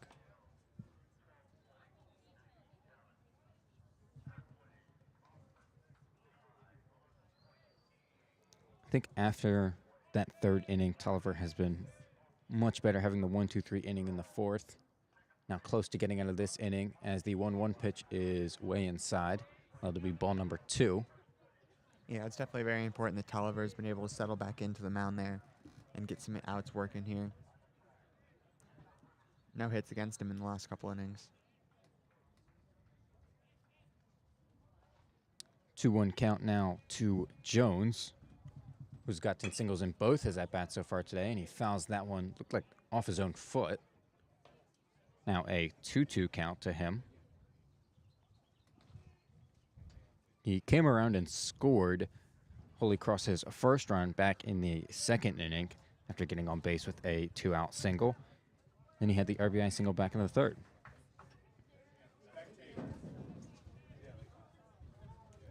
Two-two count. Here comes the pitch from Tolliver, and they're going to second, and that'll be lined out to right field. That'll be a base hit for Brendan Jones, and Jimmy King makes his way all the way to third on that hit as he was already going on the pitch.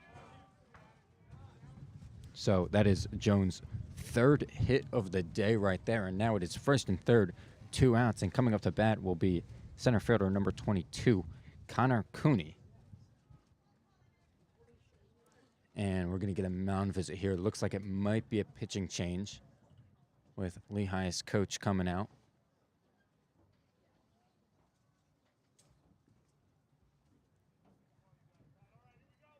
First and third here now with 2 outs, and it will be a pitching change here.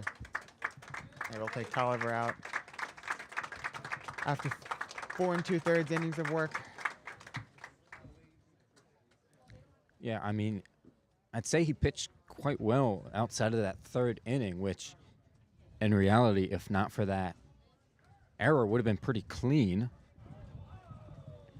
Gave up the couple of hits, but would have had the 2 groundouts after that. Just couldn't quite get that 3rd out quick enough during that inning.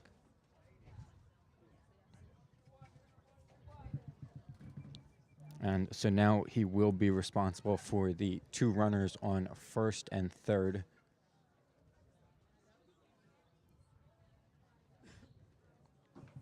And we will see who decides to come in to replace him.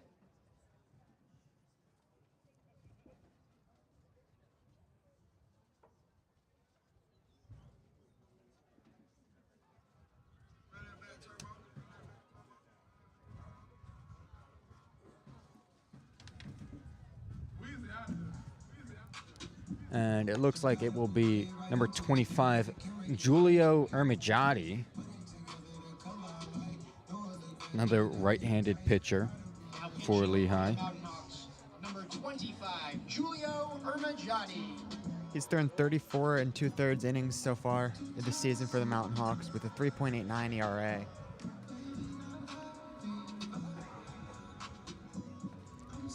So he's looking to relieve Tolliver here, get Lehigh out of the tough situation right now. He just needs the 1 out on Cooney, who is Holy Cross's number 9 hitter today.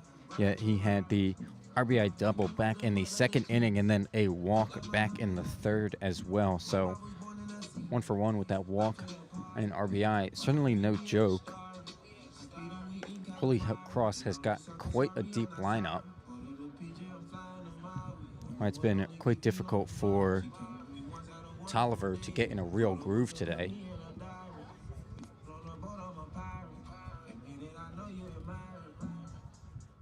Ermigati has a 3-2 record with 2 saves as well on the season. And he's got 22 strikeouts in his 34.5 innings.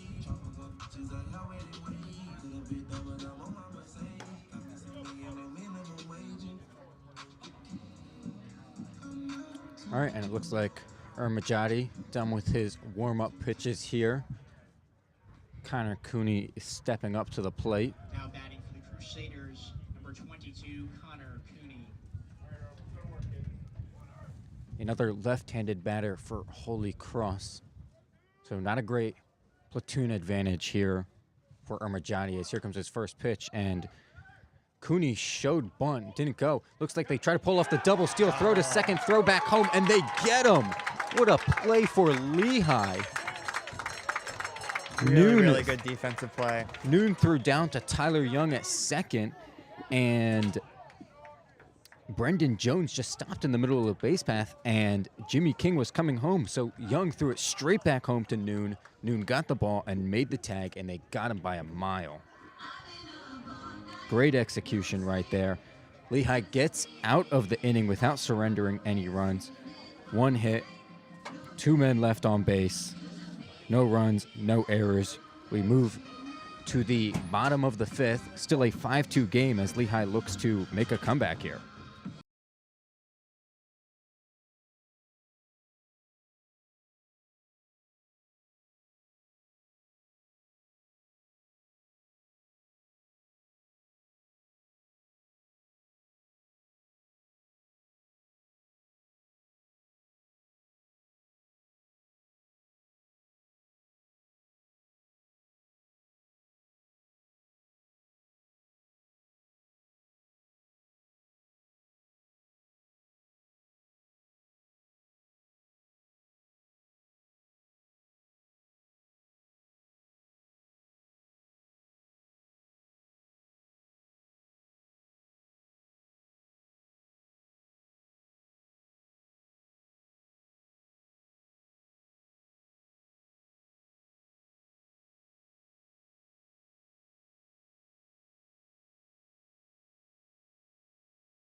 And we are back for the bottom of the fifth. We got Lehigh baseball versus Holy Cross here at J. David Walker Field on Goodman campus.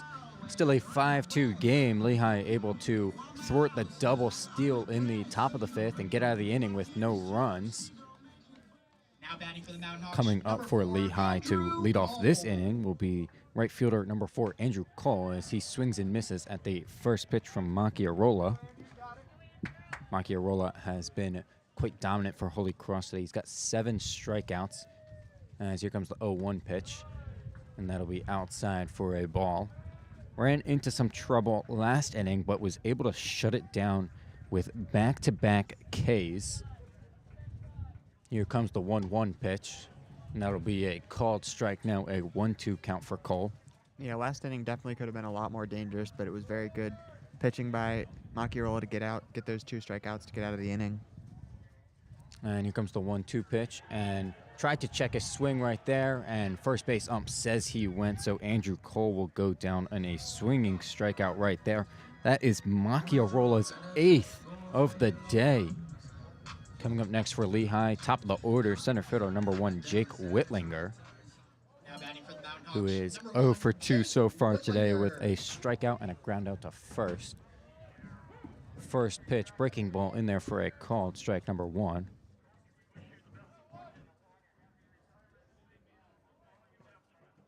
As here comes the 0-1 pitch and bunt down the third base line for Whitlinger. It is a perfect bunt, and he will get on base with a bunt single right there. Got it just perfectly halfway between home plate and third baseman Brendan Jones. Not really having a play right there. Yeah, you don't get a bunt any more perfect than that. So coming up now for Lehigh will be their shortstop, number 10, Tyler Young. Number 10, Tyler Young. And we know Macchiarola has been bothered by some Lehigh speed on the base paths earlier in this game, as his first pitch to Young is in there for a called strike. We know Whitlinger has some great speed for Lehigh. He's 19 for 24 in his stolen base attempts this year, and he is the leadoff hitter for a reason. As Macchiarola throws over to first, but Whitlinger slides in safely. We saw Macchiarola having some pickoff throws on Rafael Rogers earlier in the game when he was on first base. Here comes the 0-1 pitch, and Whitlinger is going. Throw down. Whitlinger will slide in safely head first. Yeah, Whitlinger's very dangerous on the base paths, and it will continue today. Now he's 20th stolen base of the season. Yeah, some great numbers for him this year. And now Lehigh has a man in scoring position. Runner on second, just 1 out. Tyler Young now with an 0-2 count. Here comes the pitch from Macchiarola. Tyler Young will check his swing, and that'll be outside for a ball. It's now a 1-2 count for Tyler Young, who's also 0 for 2 so far today. He's grounded out to second both times. Here comes the pitch from Macchiarola, and that'll be in there for a called strike 3, his 9th strikeout of the day. Tyler Young not looking happy with that one. And coming up next for Lehigh will be their designated hitter, number 29, Aiden Quinn. Now batting for the Mountain Hawks, number 29, Aiden. Yeah, you're definitely looking at Quinn to get the ball in play here with a speedy Whitlinger on second base. Yeah, Quinn had a 1-out single last inning and ended up scoring Lehigh's first run of the day, as the first pitch from Macchiarola is in there for a called strike 1. Quinn also got called out on strikes back to end the first inning. Here comes the 0-1 pitch from Macchiarola, and that's grounded to first. And Casserly able to field the ball and take it to first himself to end the inning right there. Well, Lehigh gets 1 hit, but not much else. No runs, no errors. 1 man left on base. And we'll move to the top of the 6th now. Still a 3-run lead for Holy Cross as they lead Lehigh 5-2. And between these 2 innings, we will be highlighting Lucas Rich now, the accounting major from Florham Park, New Jersey. He is a relief pitcher for the Mountain Hawks, and he has thrown in a bunch of games this season, 8 innings pitched total, with currently a 14.63 ERA. Though the couple times that he has appeared, he's thrown a decent amount of innings too. 3 innings, 2 innings, and 3 innings again in his appearances this year. And those appearances were in important games as well against Penn and Delaware State.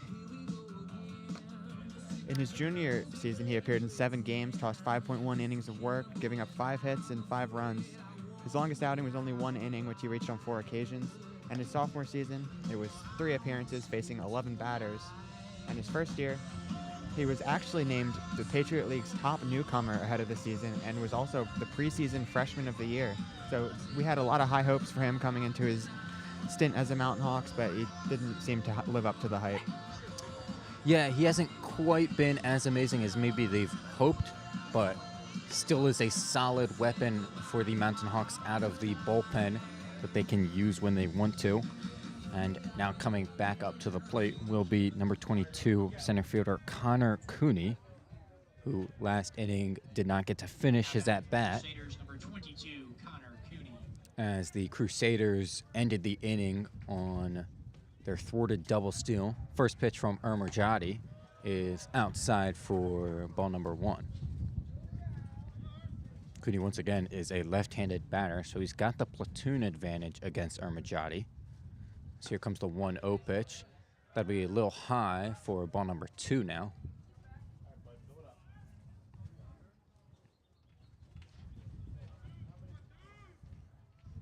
Two-0 count. Here comes the pitch, and that'll be in there for a called strike. Ermerjadi able to locate his fastball quite well right there, just on the edge of the zone. Here comes the 2-1 pitch from Ermerjadi. In there for a called strike number 2. Once again, able to get his fastball right on the outside edge. Ermerjadi works really fast, doesn't leave a lot of time between his pitches. 2-2 count. Here comes the pitch. Swung on, grounded to second. Rogers able to field it cleanly and throw to Butler for the out. No stress there, easy play for Rogers. Just a easy bouncing ball and able to flip it over. And now up next, we will flip the lineup. Top of the order, catcher number 10, Colin Brown, up to bat now. It's 0 for 3 so far today. And here comes the pitch from Ermerjadi, and he will let that go for a called strike.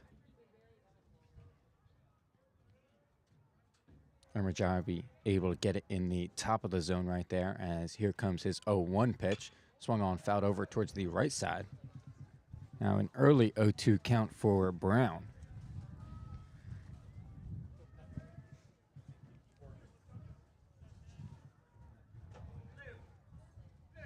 Here comes the 0-2 pitch from Ermerjadi. Swung on, that's lined into center. That'll be a base hit for Colin Brown.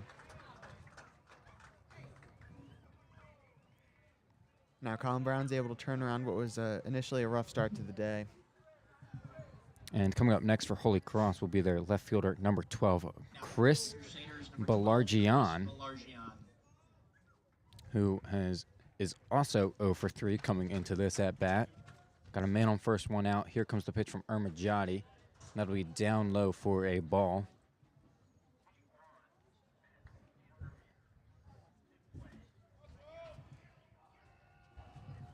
So Brown, not a ton of speed on first, but he is more athletic of a catch than you'd usually see, as here comes the 1-0 pitch. That'll be a called strike to bring the count to 1-1. Does have 2 stolen bases this year on 2 attempts, so nothing to scoff at for a catcher.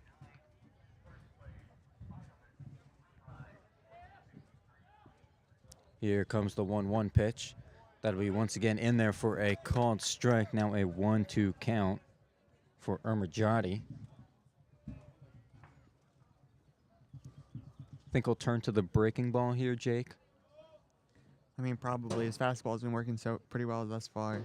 Just might look to slow him down here. Another fastball. And fastball a little low right there for ball number 2, it seems. Yeah, Ermerjadi's definitely a very hard-throwing pitcher.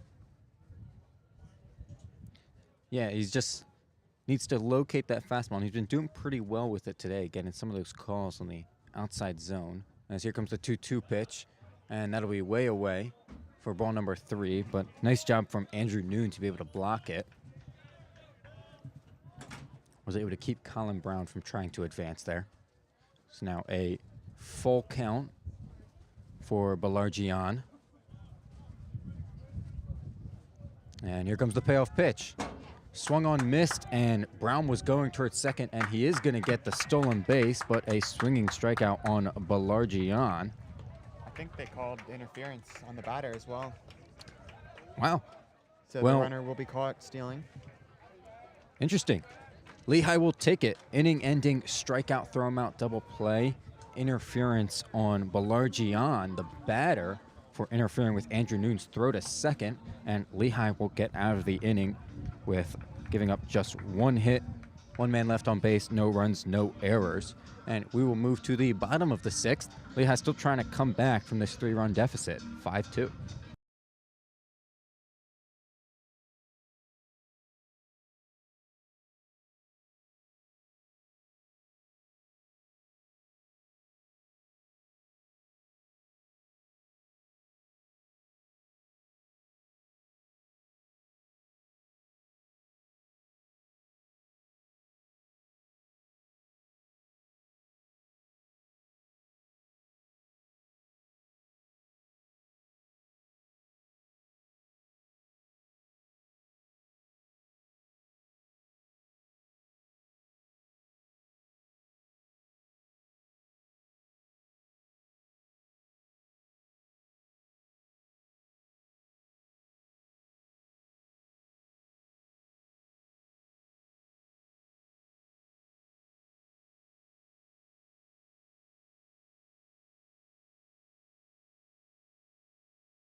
And we are back for the bottom of the sixth. Holy Cross still leading Lehigh in this baseball game 5-2.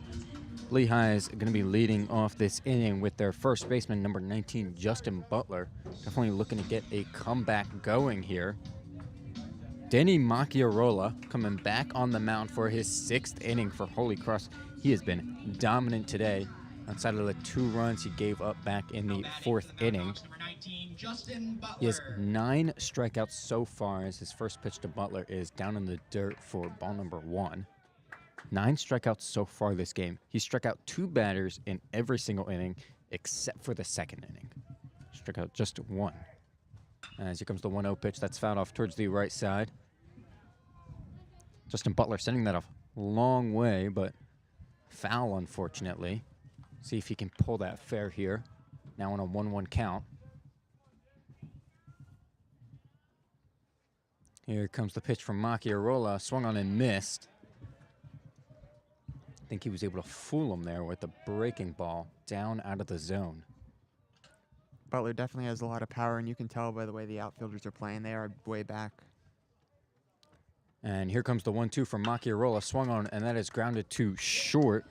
King able to make the play to his right, throw, and get him out. Justin Butler really thought he beat that out. Not happy with the ump's call right there, but it was a very nice play by Jimmy King. Yeah, it was a close play at first, and King had to throw off balance, but it was good play made to get him in time at first base. And now up for Lehigh will be their second baseman, number 43, Rafael Rogers. First pitch, and he shows bunt, but it goes foul. Now batting for the Mountain Hawks, Rafael Rogers. So now an 0-1 count on Rogers. Got hit by a pitch back in the 4th inning and advanced all the way to the 3rd, was unable to score. So here comes the 0-1 pitch. That'll be outside for a ball. And back in the 2nd inning, grounded out to short, but was able to beat out a double play as Butler was out at 2nd for the fielder's choice. As here comes the 1-1 pitch, and that'll be grounded to 2nd base. Sandell able to field it cleanly and make the easy throw to first for out number 2 of the inning. And now up to bat for the Mountain Hawks will be number 40, their catcher, Andrew Noon. Noon's one of 2 freshmen on this lineup. It's him as well as Rafael Rogers, who just grounded out. Andrew Noon. And here comes the pitch. And that'll be inside for ball number 1.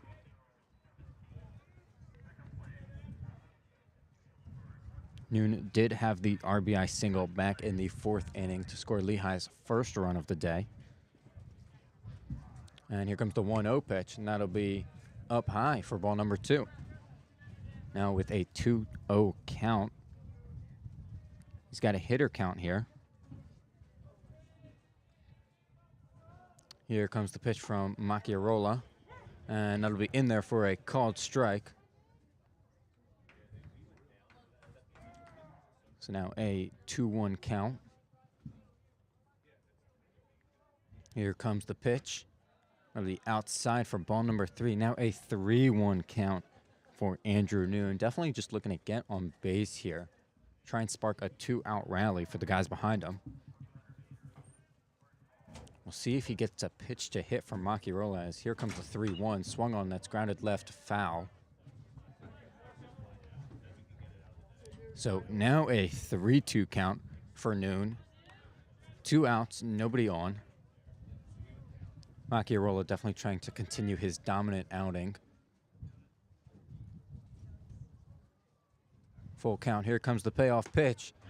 And that'll be inside for ball number 4, and Andrew Noon will take his base as he gets a walk there. A lot of the Holy Cross fielders didn't exactly agree with the call behind the umpires. They were already starting to move in to the dugout. And now coming up for Lehigh with 2 outs and a man on first, left fielder number 2, Dom Patrizzi. Now Patrizzi is 0 for 2 so far this game with 2 strikeouts. Now, Jake, we talked a little bit about the bottom of Holy Cross's lineup being quite productive for them today. Fortunately, the opposite is true for Lehigh's bottom of the lineup. Their 7, 8, 9 hitters are combined 0 for 6 with 6 strikeouts as Patrizzi grounds the ball foul. It's actually a towards pinch hitter first here. base. This is number 22, Andrew Knoll, pinch hitting for Patrizzi. Oh, my fault there. He's the senior. Looking to get some playing time today. He's going to try and turn Lehigh's fortune around right here. As the 0-1 pitch is in there for a called strike number 2. Now an 0-2 count for Knoll, as he's going to have to battle back now.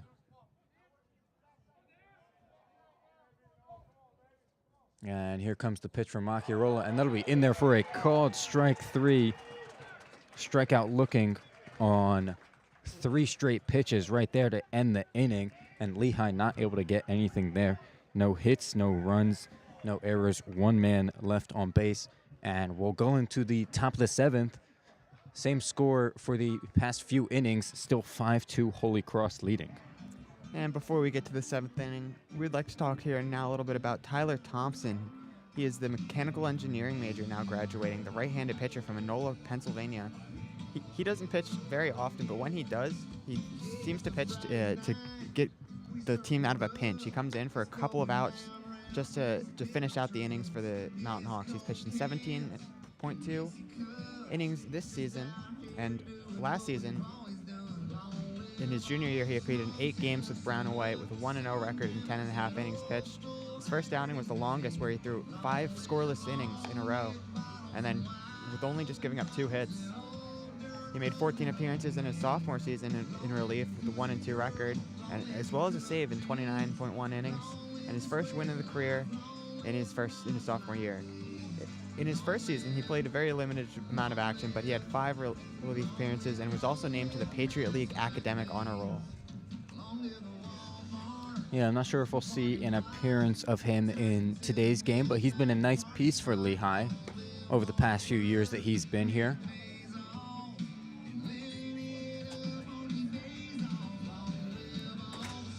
And now Ermigiotti will be back out this inning as well. He just finished up his warm-up pitches.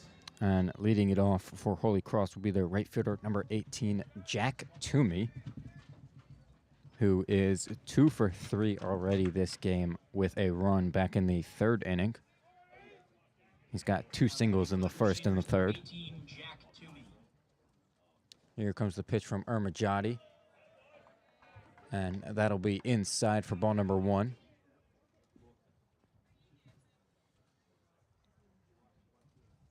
So 1-0 count. Here comes the pitch from Ermigiotti. And That'll be outside right there for ball number 2. Armajati trying to find his control this inning. He had a nice inning last inning. As here comes the 2-0 pitch. And that'll be in there for a called strike. Was able to locate his fastball pretty well right there. He did come in the 5th inning, but didn't end up staying for a whole at-bat, actually. As here comes the 2-1 pitch, and that's in there for another called strike. Now a 2-2 count on Toomey. As to end the 5th inning, they got the Jimmy King out on the double steal. As here comes the 2-2 that's fouled off to the left.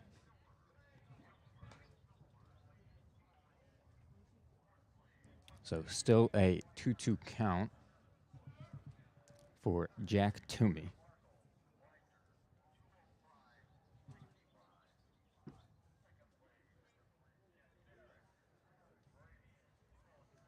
And here comes the pitch from Armajati. Swung on, that'll be lined over the shortstop's head into left center field. That'll be at least a single. Toomey digging for second. Throw in is not in time.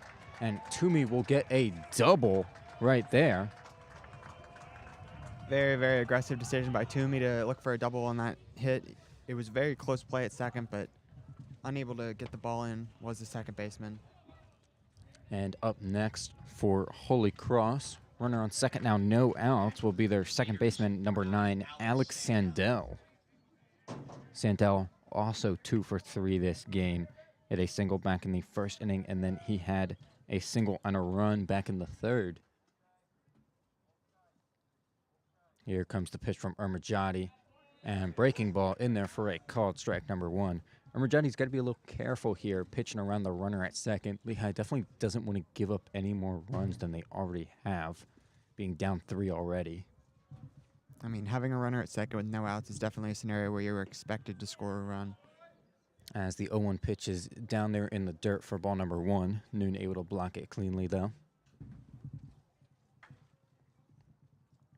Sure, Holy Cross is definitely going to be looking to tack on to their score here, like you said, Jake.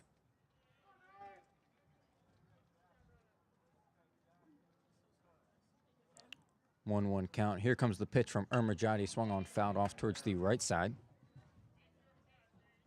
So now 1-2 to Sandell.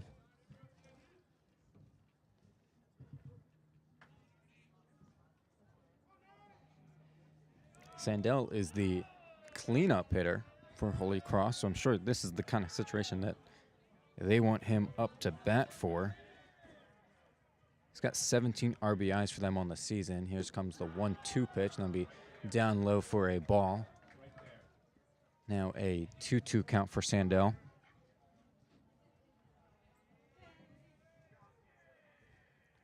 Sandell, not a huge slugger, though, just a .402 slugging percentage. But pretty good on this Holy Cross team as he fouls off the 2-2 pitch towards the left there.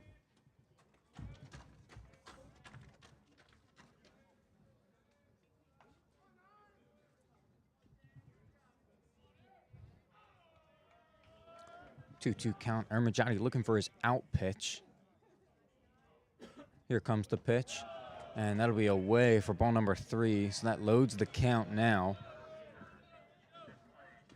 Yeah, Armajati seems to struggle with control so far this game. Hasn't been able to throw a lot of strikes. As he reaches another full count here in this game. Yeah, this is going to be difficult right here. Here comes the payoff pitch. Swung on. Looks like it would have bounced off the plate and hit Sandell back in the head. Couldn't quite see what happened right there, but he's on the ground. Looks like the trainer from Holy Cross is coming out to look at him. Not really what you want to see there. Yeah, it looks like it bounced right back up into his face. As Noon heads out to talk to Armajati while we wait to see if Sandell is okay.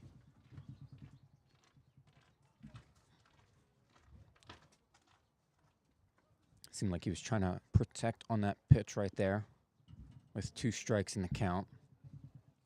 And just took an unlucky bounce. Yeah, was able to successfully foul it off, but didn't go where he hoped it would.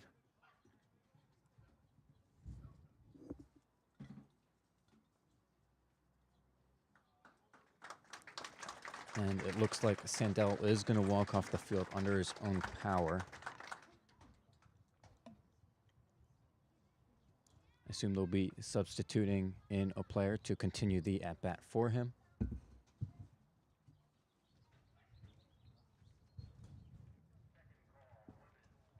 Got a round of applause from the crowd as he walked off naturally. You're hopeful that he's completely okay, but head injuries like that, you do want to be careful. Yeah, you don't take any chances on head injuries. Can't quite see what's going on in the Holy Cross dugout right now. Noon just talking to the umpire at home plate. As Ermajati is keeping his arm warm with a game of catch between him and second baseman Rafael Rogers.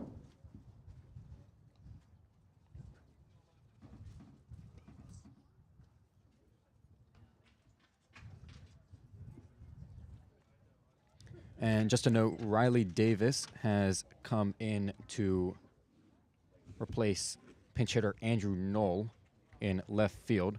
Knoll had pinch hit for Tom Patrizzi, and Riley Davis is now coming in to play left field.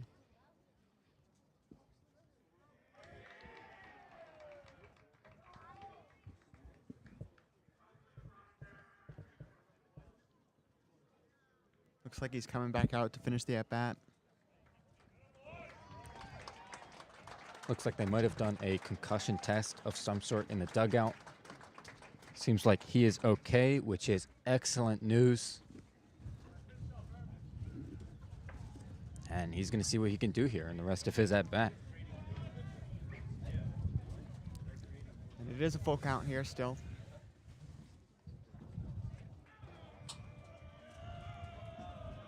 See if both players, Ermajati and Sandell, can warm right back up after considerable amount of downtime right there.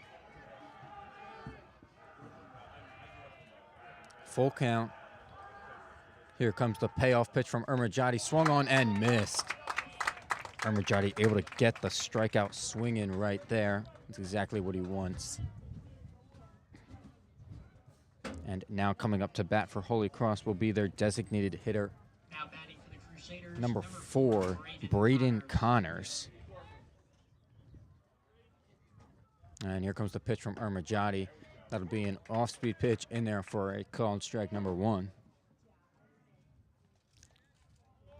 It's like he was able to just get that in there right in the middle of the zone, and Connors was going to be taking on that first pitch no matter what. Here comes the 0-1 from Ermajati, and that'll be inside and down for a ball. It's a good eye right there from Connors.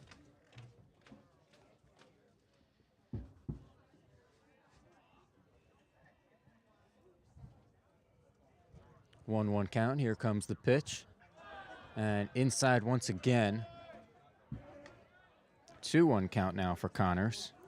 Yeah, Connors is one of the team leaders here for Holy Cross in RBIs, so you definitely want to be careful pitching to him if you're Ermajati. Don't want to give him a good pitch to hit, especially with a runner on second here. Yeah, first base is still open if the count doesn't go his way. As here comes the 2-1 pitch. Swung on, and that's grounded out to second. Rogers able to make the play cleanly, throw to Butler for the out. So 2 outs now. Man on third. Coming up for Holy Cross will be their first baseman, number 15, Patrick Casserly. Now batting for the Crusaders, Casserly so number 15, far is Casserly. 0 for 2 with an RBI ground out back in the third inning and a hit by pitch in the fifth inning. Here comes the pitch, and that will be outside for a ball.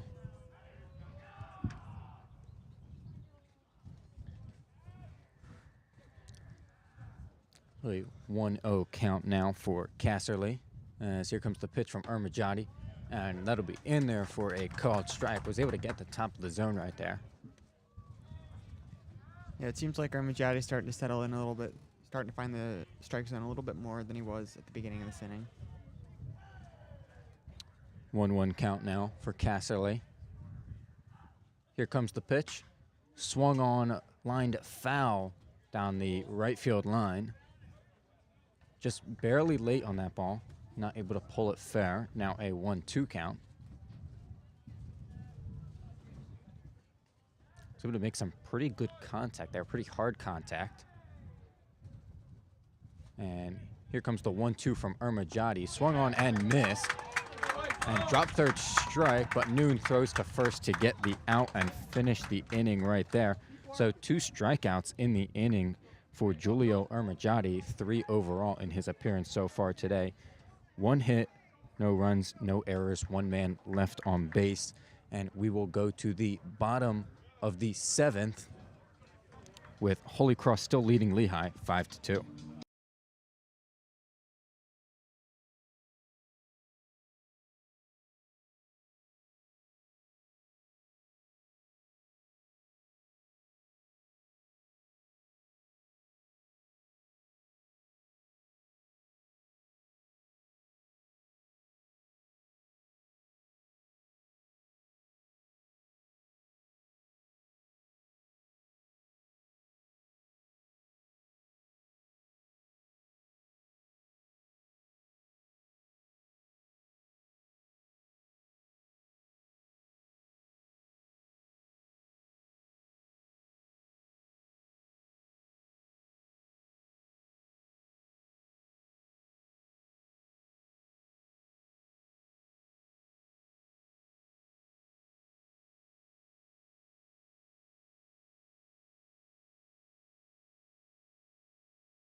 You're good.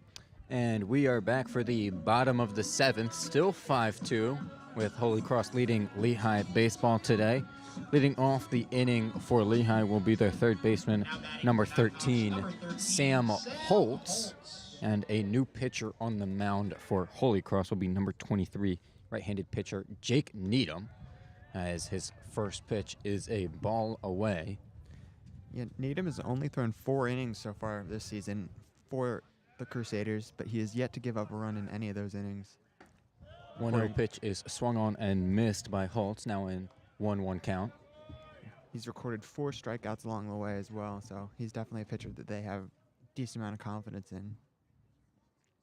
Here comes the 1-1 from Needham. Looks like that was swung on, fouled off of Holtz's leg or foot. Now a 1-2 count for him. Yeah, Jake Needham is a sophomore for the Crusaders. So maybe with some good performance, he'll be able to play himself into more innings in the next couple of years with them. I mean, he's pitched well in his outings as well. I mean, he hasn't given up a run yet, so that's definitely something to look at. Here comes the 1-2 pitch, and that is fouled towards the right side.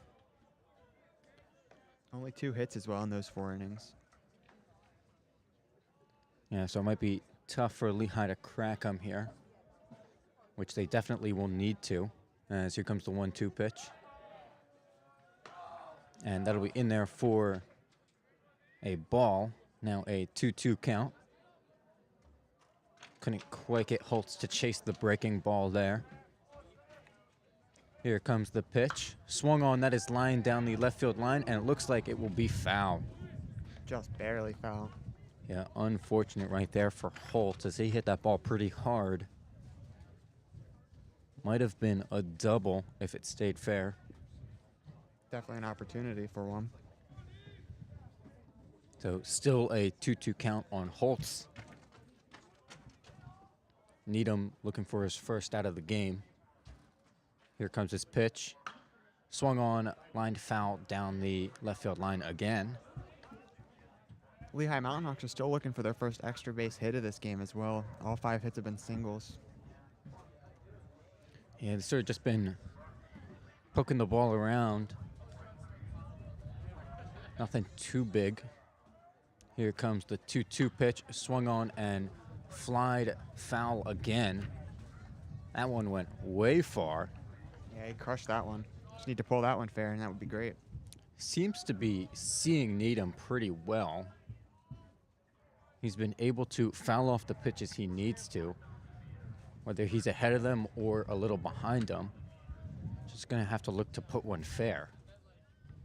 As here comes another pitch from Needham, swung on, and that'll be lined out to right field, and that'll drop in for a base hit, and that long at bat comes to fruition for Holtz as he gets his first hit of today. Yeah, Toomey hesitated a little bit in right field before he came in to make the play, so was able to drop in front of him pretty comfortably. And it looks like we will have a pinch hitter right here. Pinch hitting for Andrew Cole will be number 6, Tristan Crawford.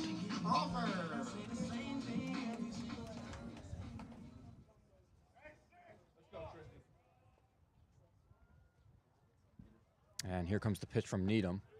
And that'll be in there for a called strike number 1. So Crawford comes in with no outs and a man on first here.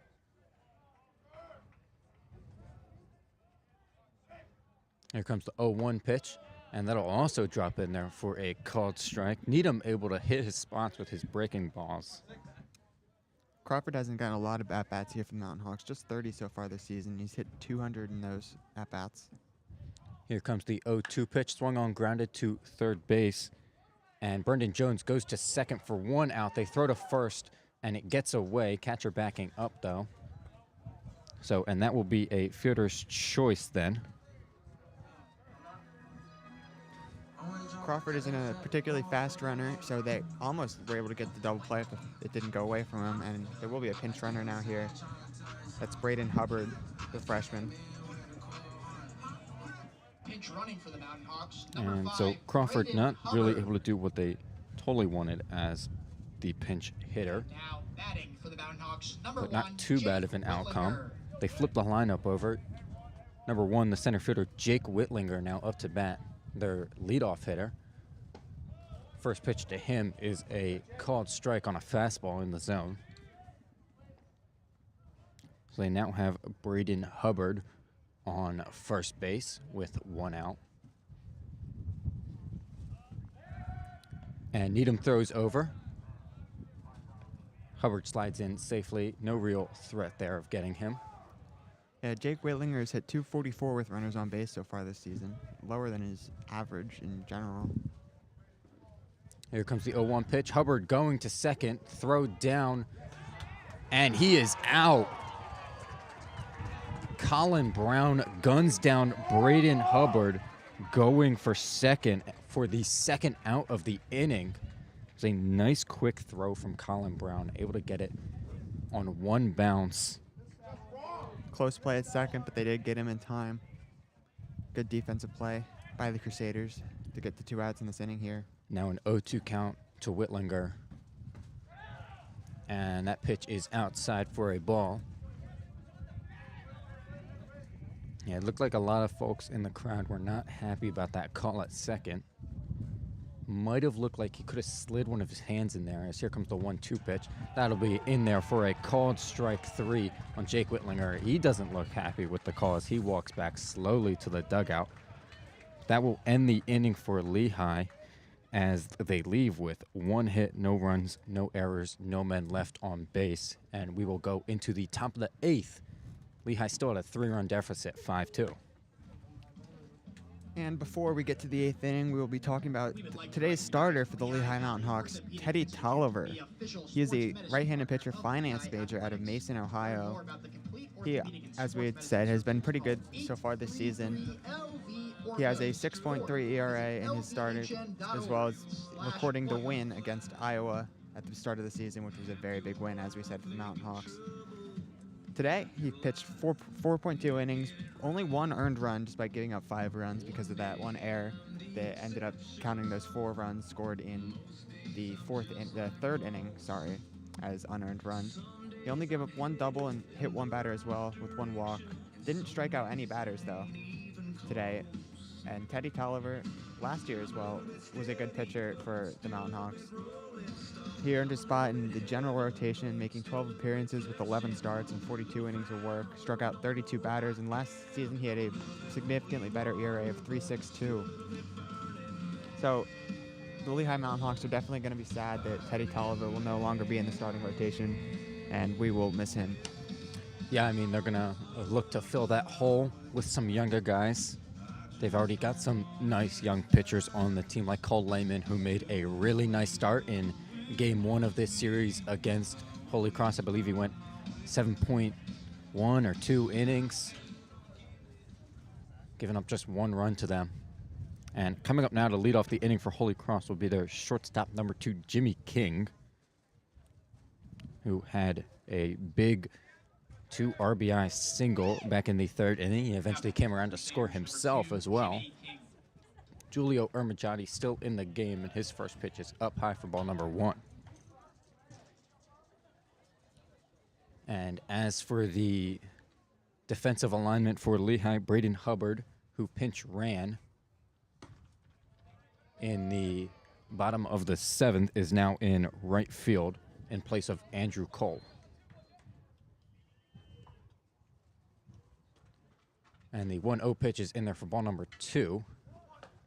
Here comes the 2-0 pitch, and King shows bunt, pulls it back, but it's in the zone anyway, and so that is a called strike. Now a 2-1 count on Jimmy King, who is no doubt trying to get on base to add to Holy Cross's lead.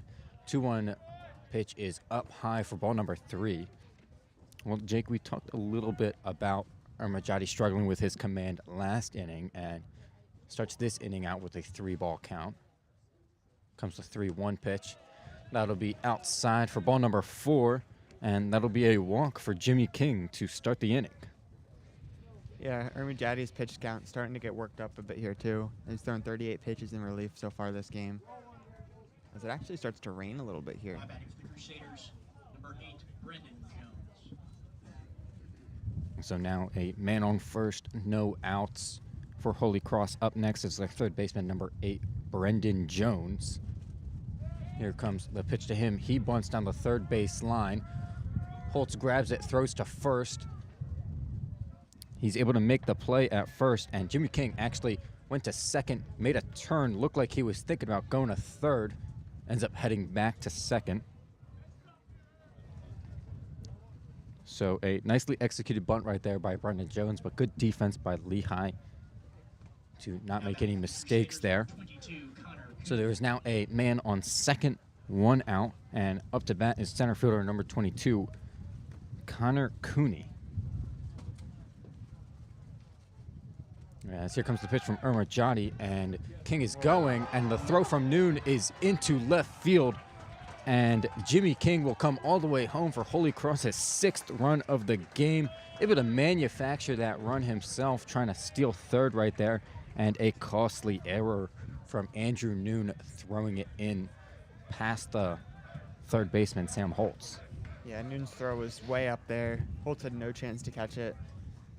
And that will be a costly mistake here for the Mountain Hawks as the Crusaders now extend their lead to 4. Yeah, definitely not what you want to see if you're a Lehigh. It makes this comeback all that much more difficult. Here comes the 1-0 pitch from Ermajati, swung on, and that is grounded to third. Sam Holtz makes a nice stop, throws to first to get the out. Hard hit ball right there, but some good fielding from Sam Holtz this inning.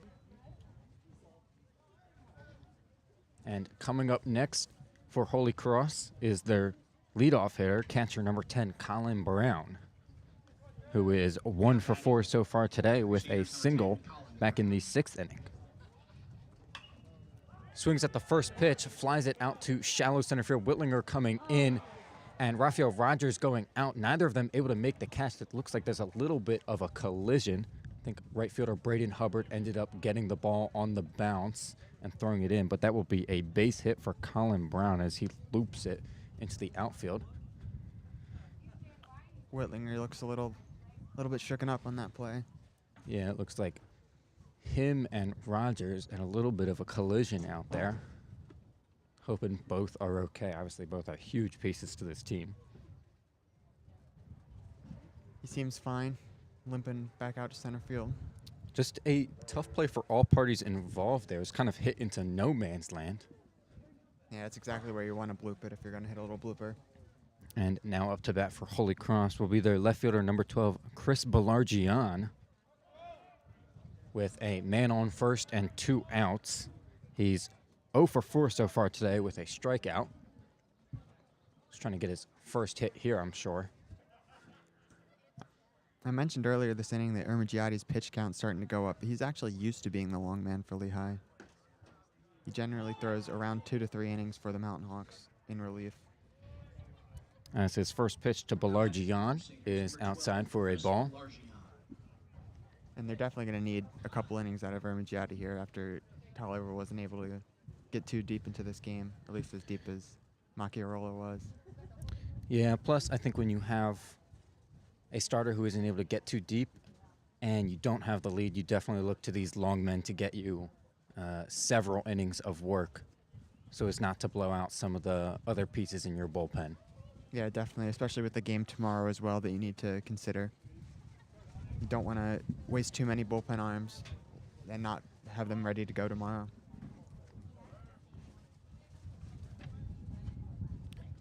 It's now a 1-0 count to Belargian. Here comes the pitch from Ermigiati, swung on, and that is flied out again to shallow right center field. And it looks like Braden Hubbard will make the catch easily for the 3rd out of the inning. And Holy Cross does get a run on some good base running by Jimmy King and the error by Andrew Noon. But 1 run, 1 out, 1 man left on base, 1 error. And we go into the bottom of the 8th. Lehigh now down 4 runs. It is 6-2.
And we are back for the bottom of the 8th. Lehigh still trying to come back from this 4-run deficit.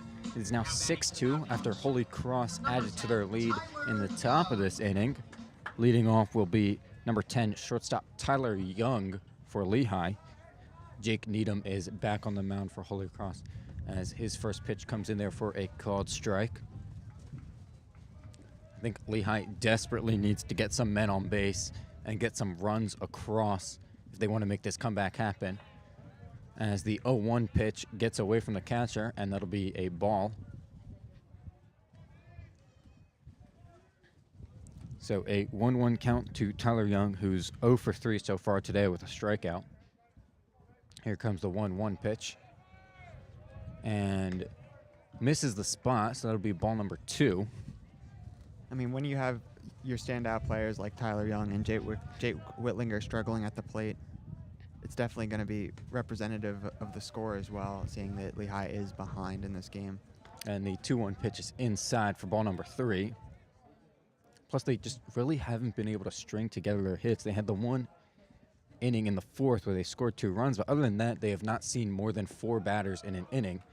As the 3-1 pitch is once again inside, and Tyler Young, the leadoff man, is aboard with a walk. And now that's exactly what you're going to need to look to start the comeback here, getting the leadoff man aboard. And up next for Lehigh is number 29, their designated hitter, Aiden Quinn. Now batting for the Mountain Hawks. And Tyler Young's a threat in the base path, too. Yes, he is 10 for 10 in his stolen base attempts this year. As the first pitch to Quinn is down low for a ball. So Needham sort of struggling with his command early in this inning here.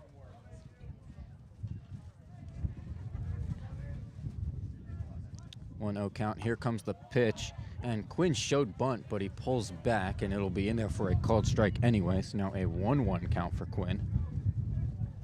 He's 1 for 3 so far today with a strikeout and a single back in the fourth, where he eventually came around to score Lehigh's first run. As Needham throws over to first to keep Tyler Young close. Young able to slide back in safely.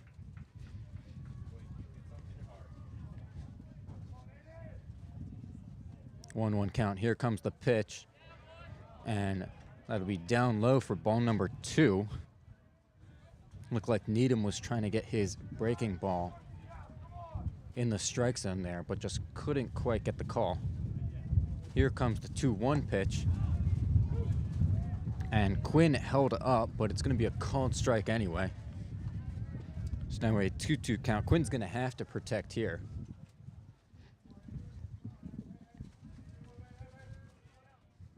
And Needham throws over to first again. Tyler Young in safely. No tag this time.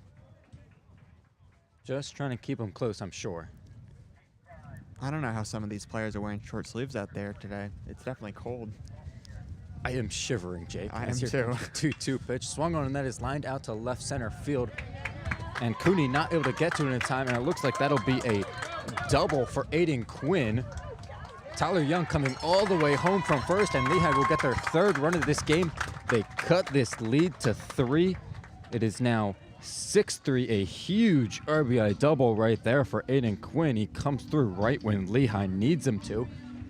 And I think the Mountain Hawks got something brewing here. No, definitely no outs. Runner on second here now. The first extra base of the night coming out from Quinn. And coming up next for Lehigh is their power hitting first baseman, number 19, Justin Butler. He's already 2 for 3 in this game with a couple singles in the second and fourth inning.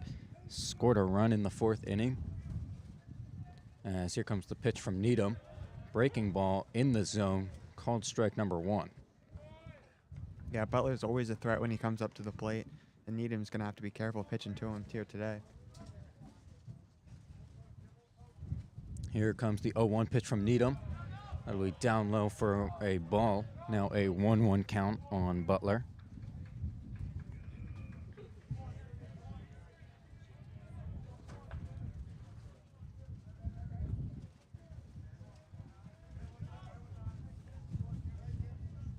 Here comes the 1-1 from Needham.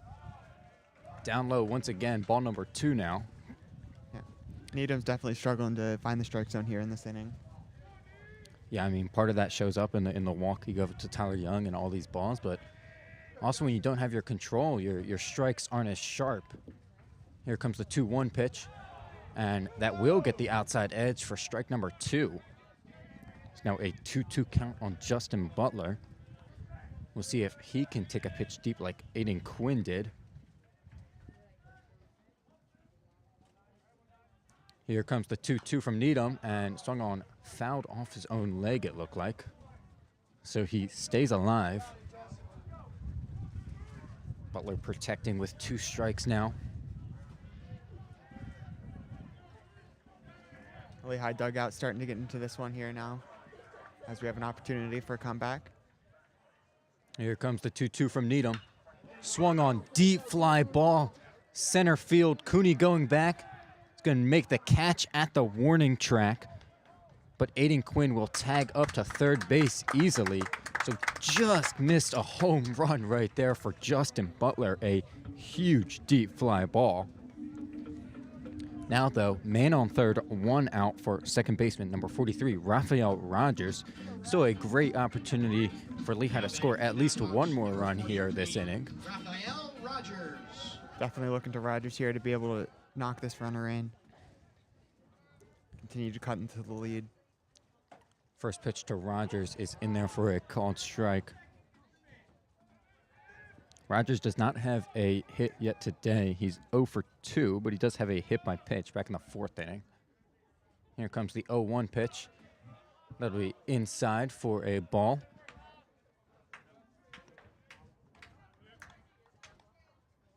And catcher Colin Brown will head out to talk to Jake Needham on the mound. Trying to game plan for these next couple of Lehigh hitters. Very quick meeting. Could just be trying to remotivate him, refocus him here. So 1-1 count for Rafael Rogers here. Man on third, 1 out.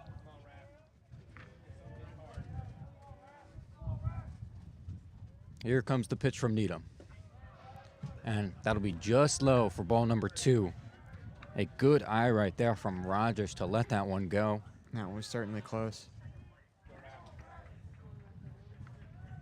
2-1 count. Here comes the pitch from Needham. Swung on and missed.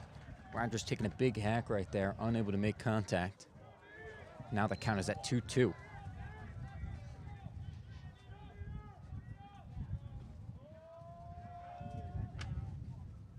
Here comes the 2-2 pitch. Swung on, lined into right field. And Toomey will come on, make the catch, throw it in as Quinn is tagging. Throw will not be in time, so a sac fly for Rafael Rogers to right field right there. And Lehigh grabs one more. They cut this lead to 2. Score is now 6-4, Holy Cross leading. Lehigh giving themselves a chance in this game. Yeah, Rogers isn't able to get a hit, but he gets the job done, scores the runner, can't ask for anything else out of him from that at-bat. And now up for Lehigh is their catcher, number 40, Andrew Noon.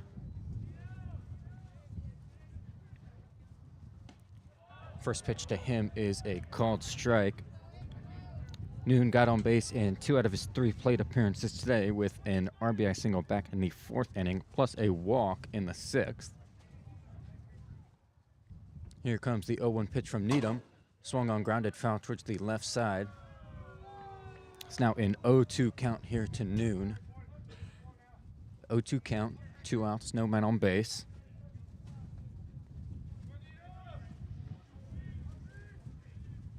Here comes the pitch from Needham. Outside for a ball. Couldn't quite get Noon to chase that one. I think it was just a little bit too far off the plate.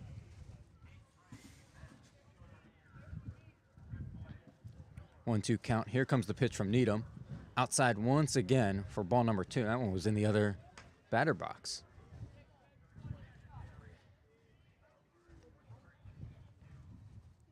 So Noon has worked himself back up to a 2-2 count with some nice takes. Here comes the pitch from Needham. Swung on and missed. So a swinging strikeout right there for Andrew Noon ends the inning. But Lehigh able to grab a couple runs, put themselves in play for finishing the comeback in the 9th inning. They had 1 hit, 2 runs, no men left on base, no errors, and we will move to the top of the 9th. Holy Cross now leading just 6-4. And before we get to this 9th inning, we will talk about our last senior of the day, Tyler Young, the infielder for the Mountain Hawks. He's a finance major from Doylestown, Pennsylvania, and he has started in 41 games so far this season. So he is definitely a player that you see very, very often on the field for the Mountain Hawks, and he is one of the best players that we have here today. He hits .292 on the season with a home run as well, knock on to his totals. Last season, he started in 42 games in his junior season with a .314 batting average, with 54 hits with 8 doubles and a home run, 25 RBIs, 31 runs scored, 15 multi-hit games with 8 of them being 3-hit performances. Sophomore season, he started in all 49 games and recorded a career high of 57 hits. His first career home run was that year as well. First year, he started 37 games, and he had 2 hits on 6 occasions, which was the best of the year in his first season. Went for 2 RBIs at Navy, and he led all freshmen with 55 putouts on defense as well. So he is really a fantastic player for Lehigh, both offensively and defensively. And he, above all, is going to be missed in this offense. Yeah, he has really blossomed into a great player for this Lehigh program. throughout his years here. And he's also, you know, he had that walk just last inning to sort of start Lehigh's comeback back up again. Leading off the inning for Holy Cross will be their right fielder, number 18, Jack Toomey. Armajati still on the mound as his first pitch is lined up the center for a base hit. First pitch swinging right there for Jack Toomey, and he has had himself a hell of a day. 4 for 5 with a double back in the 7th and a run back in the 3rd. He keeps it going with a single here. And up next for Holy Cross will be their second baseman, number 9, Alex Sandell. Also has had a pretty nice day. 2 for 4 with a run and a strikeout.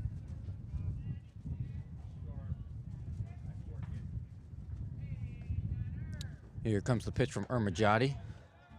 And that is up top. That is a ball.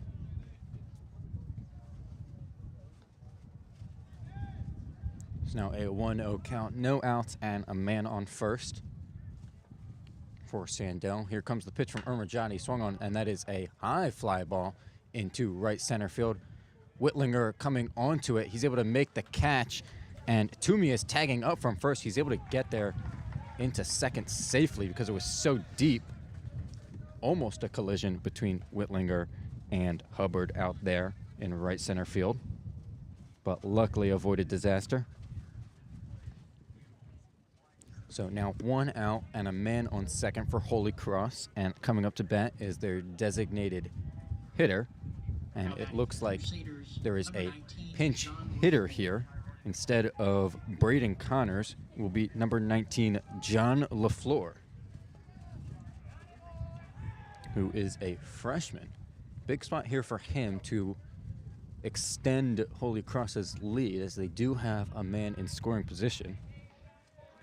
Yeah, John LaFleur is hitting .237 so far this season with a .508 slugging percentage, so he's definitely a power hitter here for the Crusaders. First pitch in there from Armajati is a called strike 1. LaFleur hits .312 with runners on base here. Here comes the 0-1 pitch from Armajati, and that'll be outside for a ball. Well, yeah, I mean, that makes sense why Holy Cross wants him up in this situation. After giving up 2 in the bottom of the 8th last inning, I'm sure they definitely want to increase this lead a little bit more to give them some safety. Here comes the 1-1 from Armajati. That'll be down low for ball number 2. Now a 2-1 count for LaFleur. Yeah, LaFleur has 19 RBIs with only 59 at-bats, which is a very, very efficient stat line for knocking those runs in.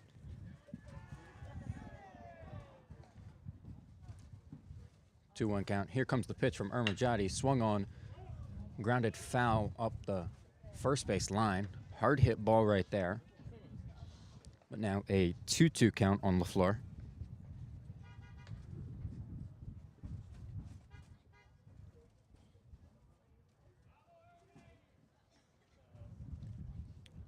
Armajati would love a strikeout right here. Definitely help him work out of this jam.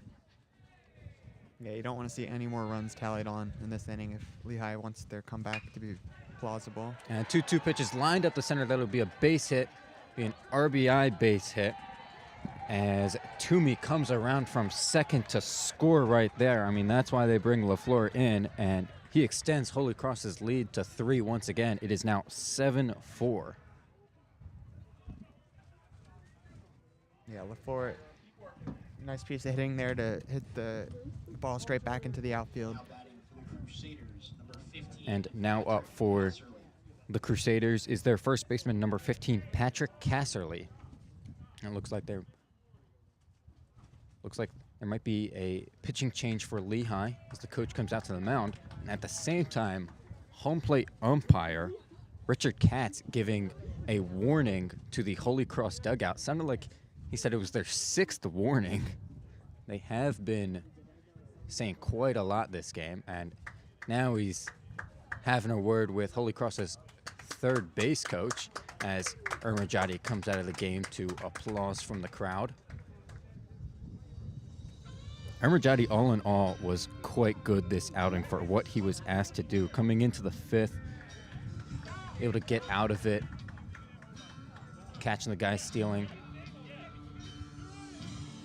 And Richard Katz, the home plate umpire, has just ejected Holy Cross's third base coach, as he has not stopped arguing about the warnings issued to their dugout.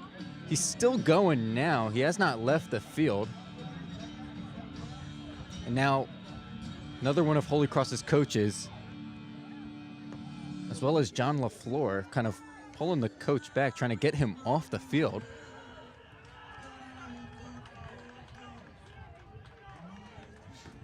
I mean, Holy Cross's dugout seems to be fired up after that. And, coaches will do that sometimes.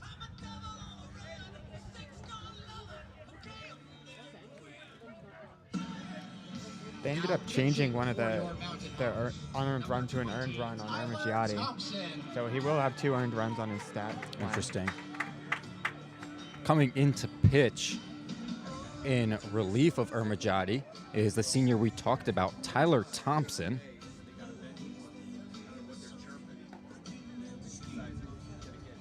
Yeah, as we said Number earlier, 20. he doesn't have a ton of appearances. 16 innings pitched only this season with a 10.69 ERA. There are 16 strikeouts as well in those innings. There's another right-handed pitcher here for Lehigh.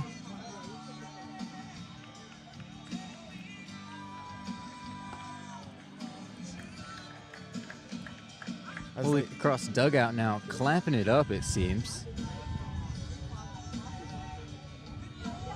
We'll see what they do now after that third base coach gets ejected in the last hour of this game. I mean, it's the top of the 9th inning. You're up by 3 runs. I don't know what exactly he was fighting about. It was quite odd, wasn't it? Sometimes you do that to fire up your team when you're down, but you're up 3. And I mean, you can't deny that. I haven't been able to hear exactly what the Holy Cross dugout has been saying, but they've been chirping all game. They have been, and according to the ump and what we heard, it seemed like that was their 6th warning, and that's what got the third base coach all upset. So now coming up to the plate once again, first baseman number 15, Patrick Casserly for Holy Cross. Tyler Thompson on the mound comes in with 1 out and a man on first.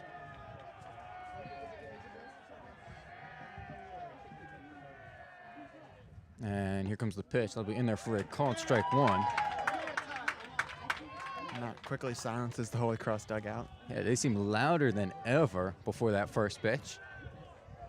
Lehigh folks in the crowd trying to shut them up after that strike, as here comes the 0-1 pitch. Swung on, and that is lined to left field, and that will be just foul. Lucky break there. That would have snuck into the alley down there. Yeah, almost certainly would have been extra bases, and I'm sure LaFleur, who's a fairly fast runner, would have been able to score on that as well to extend their lead. Instead, it goes on as a strike. Now an 0-2 count on Casserly.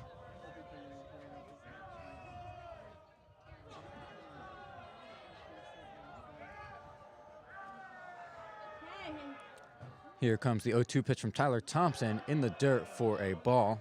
It's now a 1-2 count.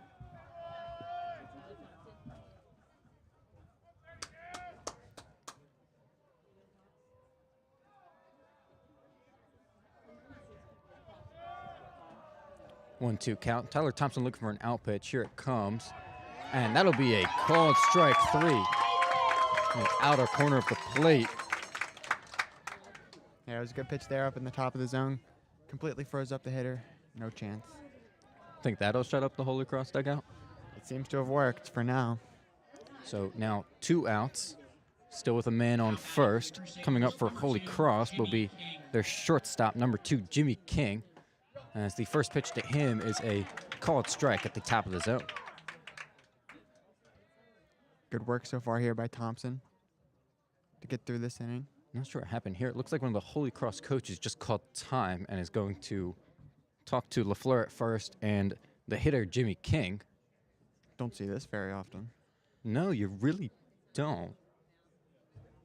Not sure what the conversation is about, truly. Looks like there is another player involved as well, and now another coach has joined the conversation. I don't know what there is to talk about.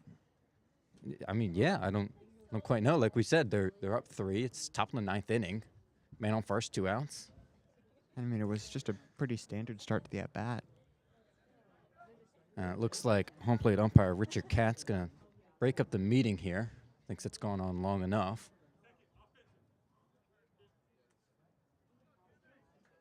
And it looks like Katz just signaled for something. I think he might have just been saying that they used their timeout, possibly. So we return to the at-bat. 0-1 count on Jimmy King. Tyler Thompson, here comes the pitch from him. That'll be down on the dirt for a ball, so now a 1-1 count.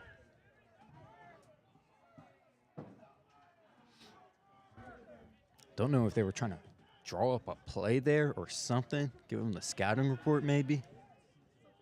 I have no idea. As here comes the 1-1 pitch, and that'll be just missing. That is ball number 2. That looked good from this angle. Yeah, I thought he might have got it in there. Might have been outside, it seems. It's possible.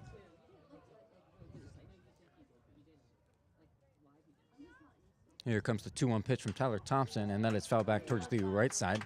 Now a 2-2 count.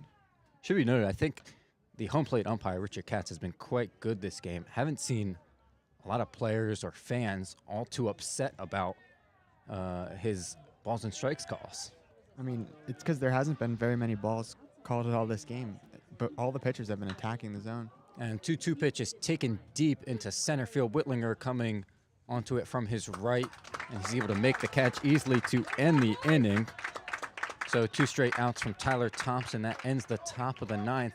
Lehigh will go into the bottom of the 9th, down 3 runs. It is now 7-4. Holy Cross got 2 hits, 1 run. They left a man on base, no errors in the top of the 9th there. We'll see if Lehigh can make the comeback when we come back.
And we are back for the bottom of the 9th. This baseball game between Lehigh and Holy Cross here at J. David Walker Field on Goodman campus. Holy Cross just scored another run in the top of the 9th to increase their lead once again to 3 runs. It's now 7-4 as Lehigh looks to pull off the comeback and the walk-off here in the bottom of the 9th. Leading off the inning for them will be number 27, left fielder Riley Davis, who came into the game back in the top of the 7th as a defensive replacement when Andrew Knoll pinch hit for Don Patrizzi. And first pitch to him is a called strike 1. And now on the mound for Holy Cross is number 30 right-handed pitcher Luke Lamond. And here comes the 0-1 pitch. That bounces about a couple feet in front of the plate. Lamond's been very, very good so far for Holy Cross. He's pitched in 29 and 2/3 innings with a 3.03 ERA, recording 24 strikeouts along the way. And here comes the 1-1 from Lamond. And that will hit Riley Davis right below his hip. And so Lehigh has their leadoff runner aboard, however you can get it, I guess. And now coming up to bat is their third baseman, number 13, Sam Holtz. Another note about Lamond, he has 3-0 so far in the season, 3 wins, no losses, and he's recorded 3 saves as well. So he's been very, very good for the Crusaders. So now the Lehigh does have a chance. First pitch to Holtz is in there for a called strike. Lamond relying on his fastball there. Holtz struck out in his first 2 at-bats of the game, but had a leadoff single back in the 7th. Here comes the 0-1 pitch from Lamond. Swung on and fouled towards the left side. So now an 0-2 count for Holtz, and he'll have to battle back here if he wants to stay alive for Lehigh. Like you said, Jake, though, it's not going to be easy against this guy, Lamond. Definitely not, especially with the bottom of the order up here. Here comes the 0-2 pitch, and that'll be just outside for a ball. Some nice eyes right there from Sam Holtz. That is a tough pitch to lay off of. Oh, yeah, definitely. I was a little worried when I saw that one coming in. And here comes the 1-2 pitch. Swung on and missed.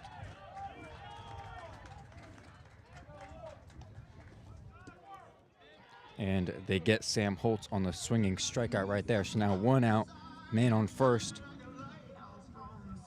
And it looks like we will get another pinch hitter here.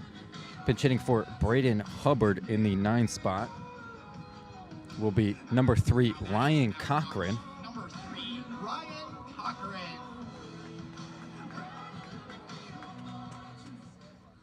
He's pinch hitting here in the bottom of the 9th, down 3, 1 out, man on first.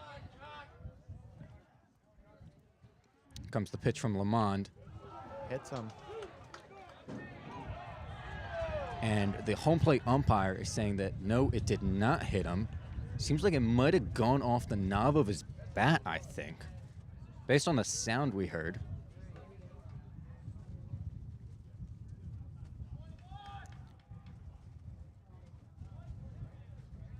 Not sure what the umpire is telling Lehigh's third base coach. Couldn't quite hear it. They're counting as a strike. I think it might have just been fouled off the knob of his bat.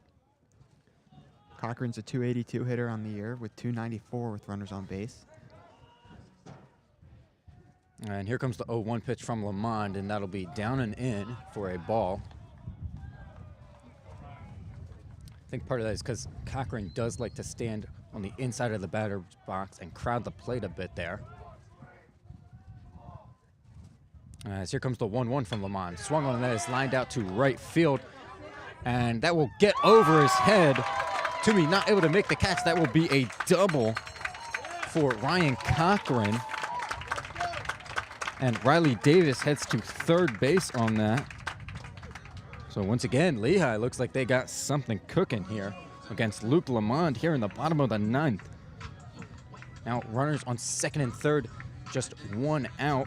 Coming up next, Is number 18, Robbie Carvelli. and pinch running for Ryan Cochran at second base. Looks like it will be number 18, Robbie Carvelli. For the Mountain Hawks, number 1, He's got some Jake better Whitlinger. speed.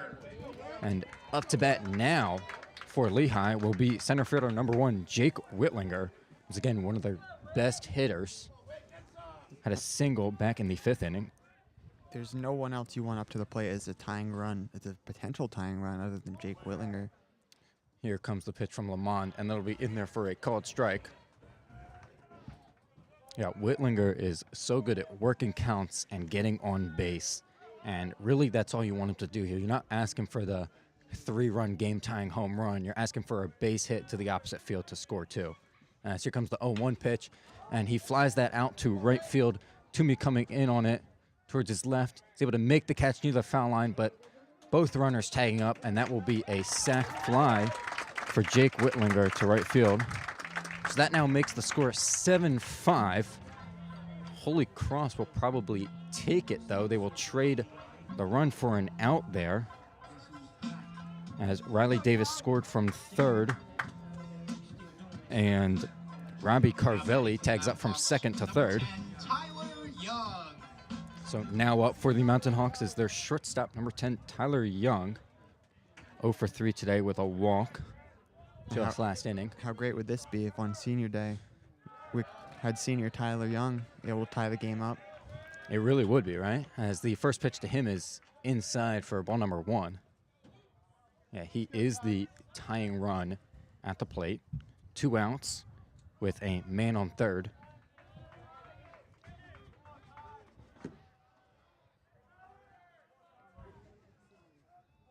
Here comes the 1-0 pitch from Lamond. And that'll be a called strike. Now a 1-1 count on Tyler Young. Tyler Young has 22 RBIs on the season, but he's yet to get a home run.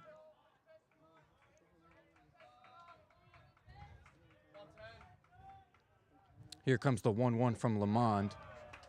And that'll be just outside for ball number 2. Now a 2-1 count for Tyler Young. He's being patient here, definitely looking for the pitch he wants to hit. Came around and scored just last inning in the 8th after his leadoff walk. As here comes the pitch, and he lines that one out to left center field. That is back, that is deep. And that one hops the wall. That'll be a double for Tyler Young. That brings in Lehigh's 6th run of the day, and Tyler Young is fired up at second base. It is now 7-6 as Robbie Carvelli comes in to score from third. Huge RBI double right there for Tyler Young. The Mountain Hawks stay alive here in this game now. Coming, Aiden Quinn up to the plate. Very, very important at bat here with a runner on second.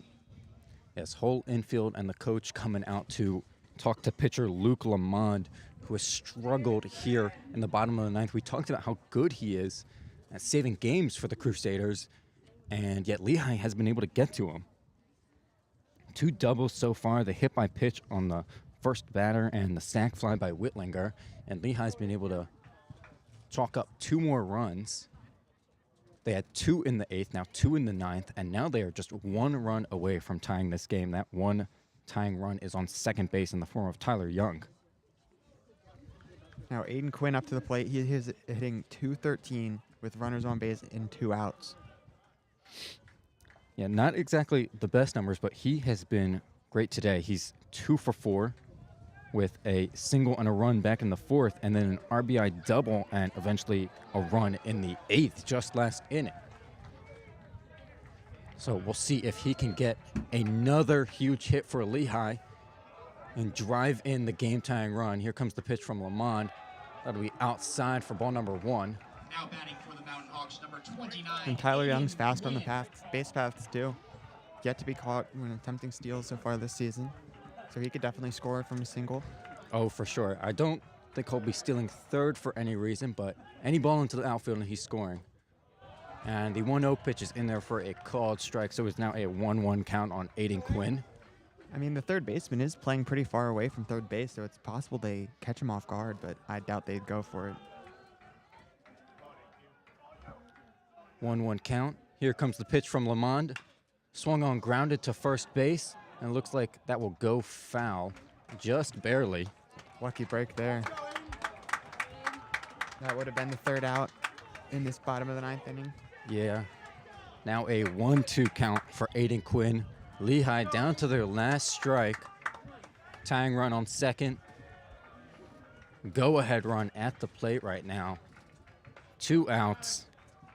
Luke Lamond on the mound for the Crusaders, looking to finish this.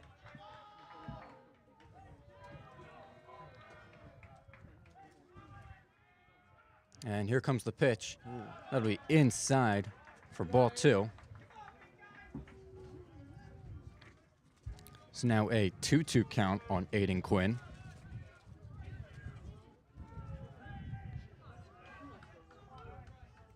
Two count, 2 outs here. See what Lamond goes for, maybe a fastball. Here comes the pitch. Swung on, that's popped up foul. Aiden Quinn able to stay alive here. Able to continue to work the count here. Keep getting opportunities to hit the ball against Lalonde. We talked about Aiden Quinn a little bit earlier. This is just his 10th start so far this year. He had the least amount of starts out of anyone in Lehigh's starting lineup today. And he's batting in the third spot and has the most important at-bat today. And here comes the 2-2 pitch, grounds it towards the first baseman, and Casserly able to make the play cleanly and go to first to get the out himself. So Lehigh's comeback falls just short on Aiden Quinn's ground out to the first baseman right there. But nonetheless, they fought hard today on senior day. A couple of nice moments, 4 runs in these last 2 innings. But unfortunately, Holy Cross will take the victory 7-6. Holy Cross had 14 hits to Lehigh's 9 and 0 errors to Lehigh's 2. And starting pitcher number 20, Danny Macchiarola, will get the win for Holy Cross, as he had a dominating 9 strikeout appearance.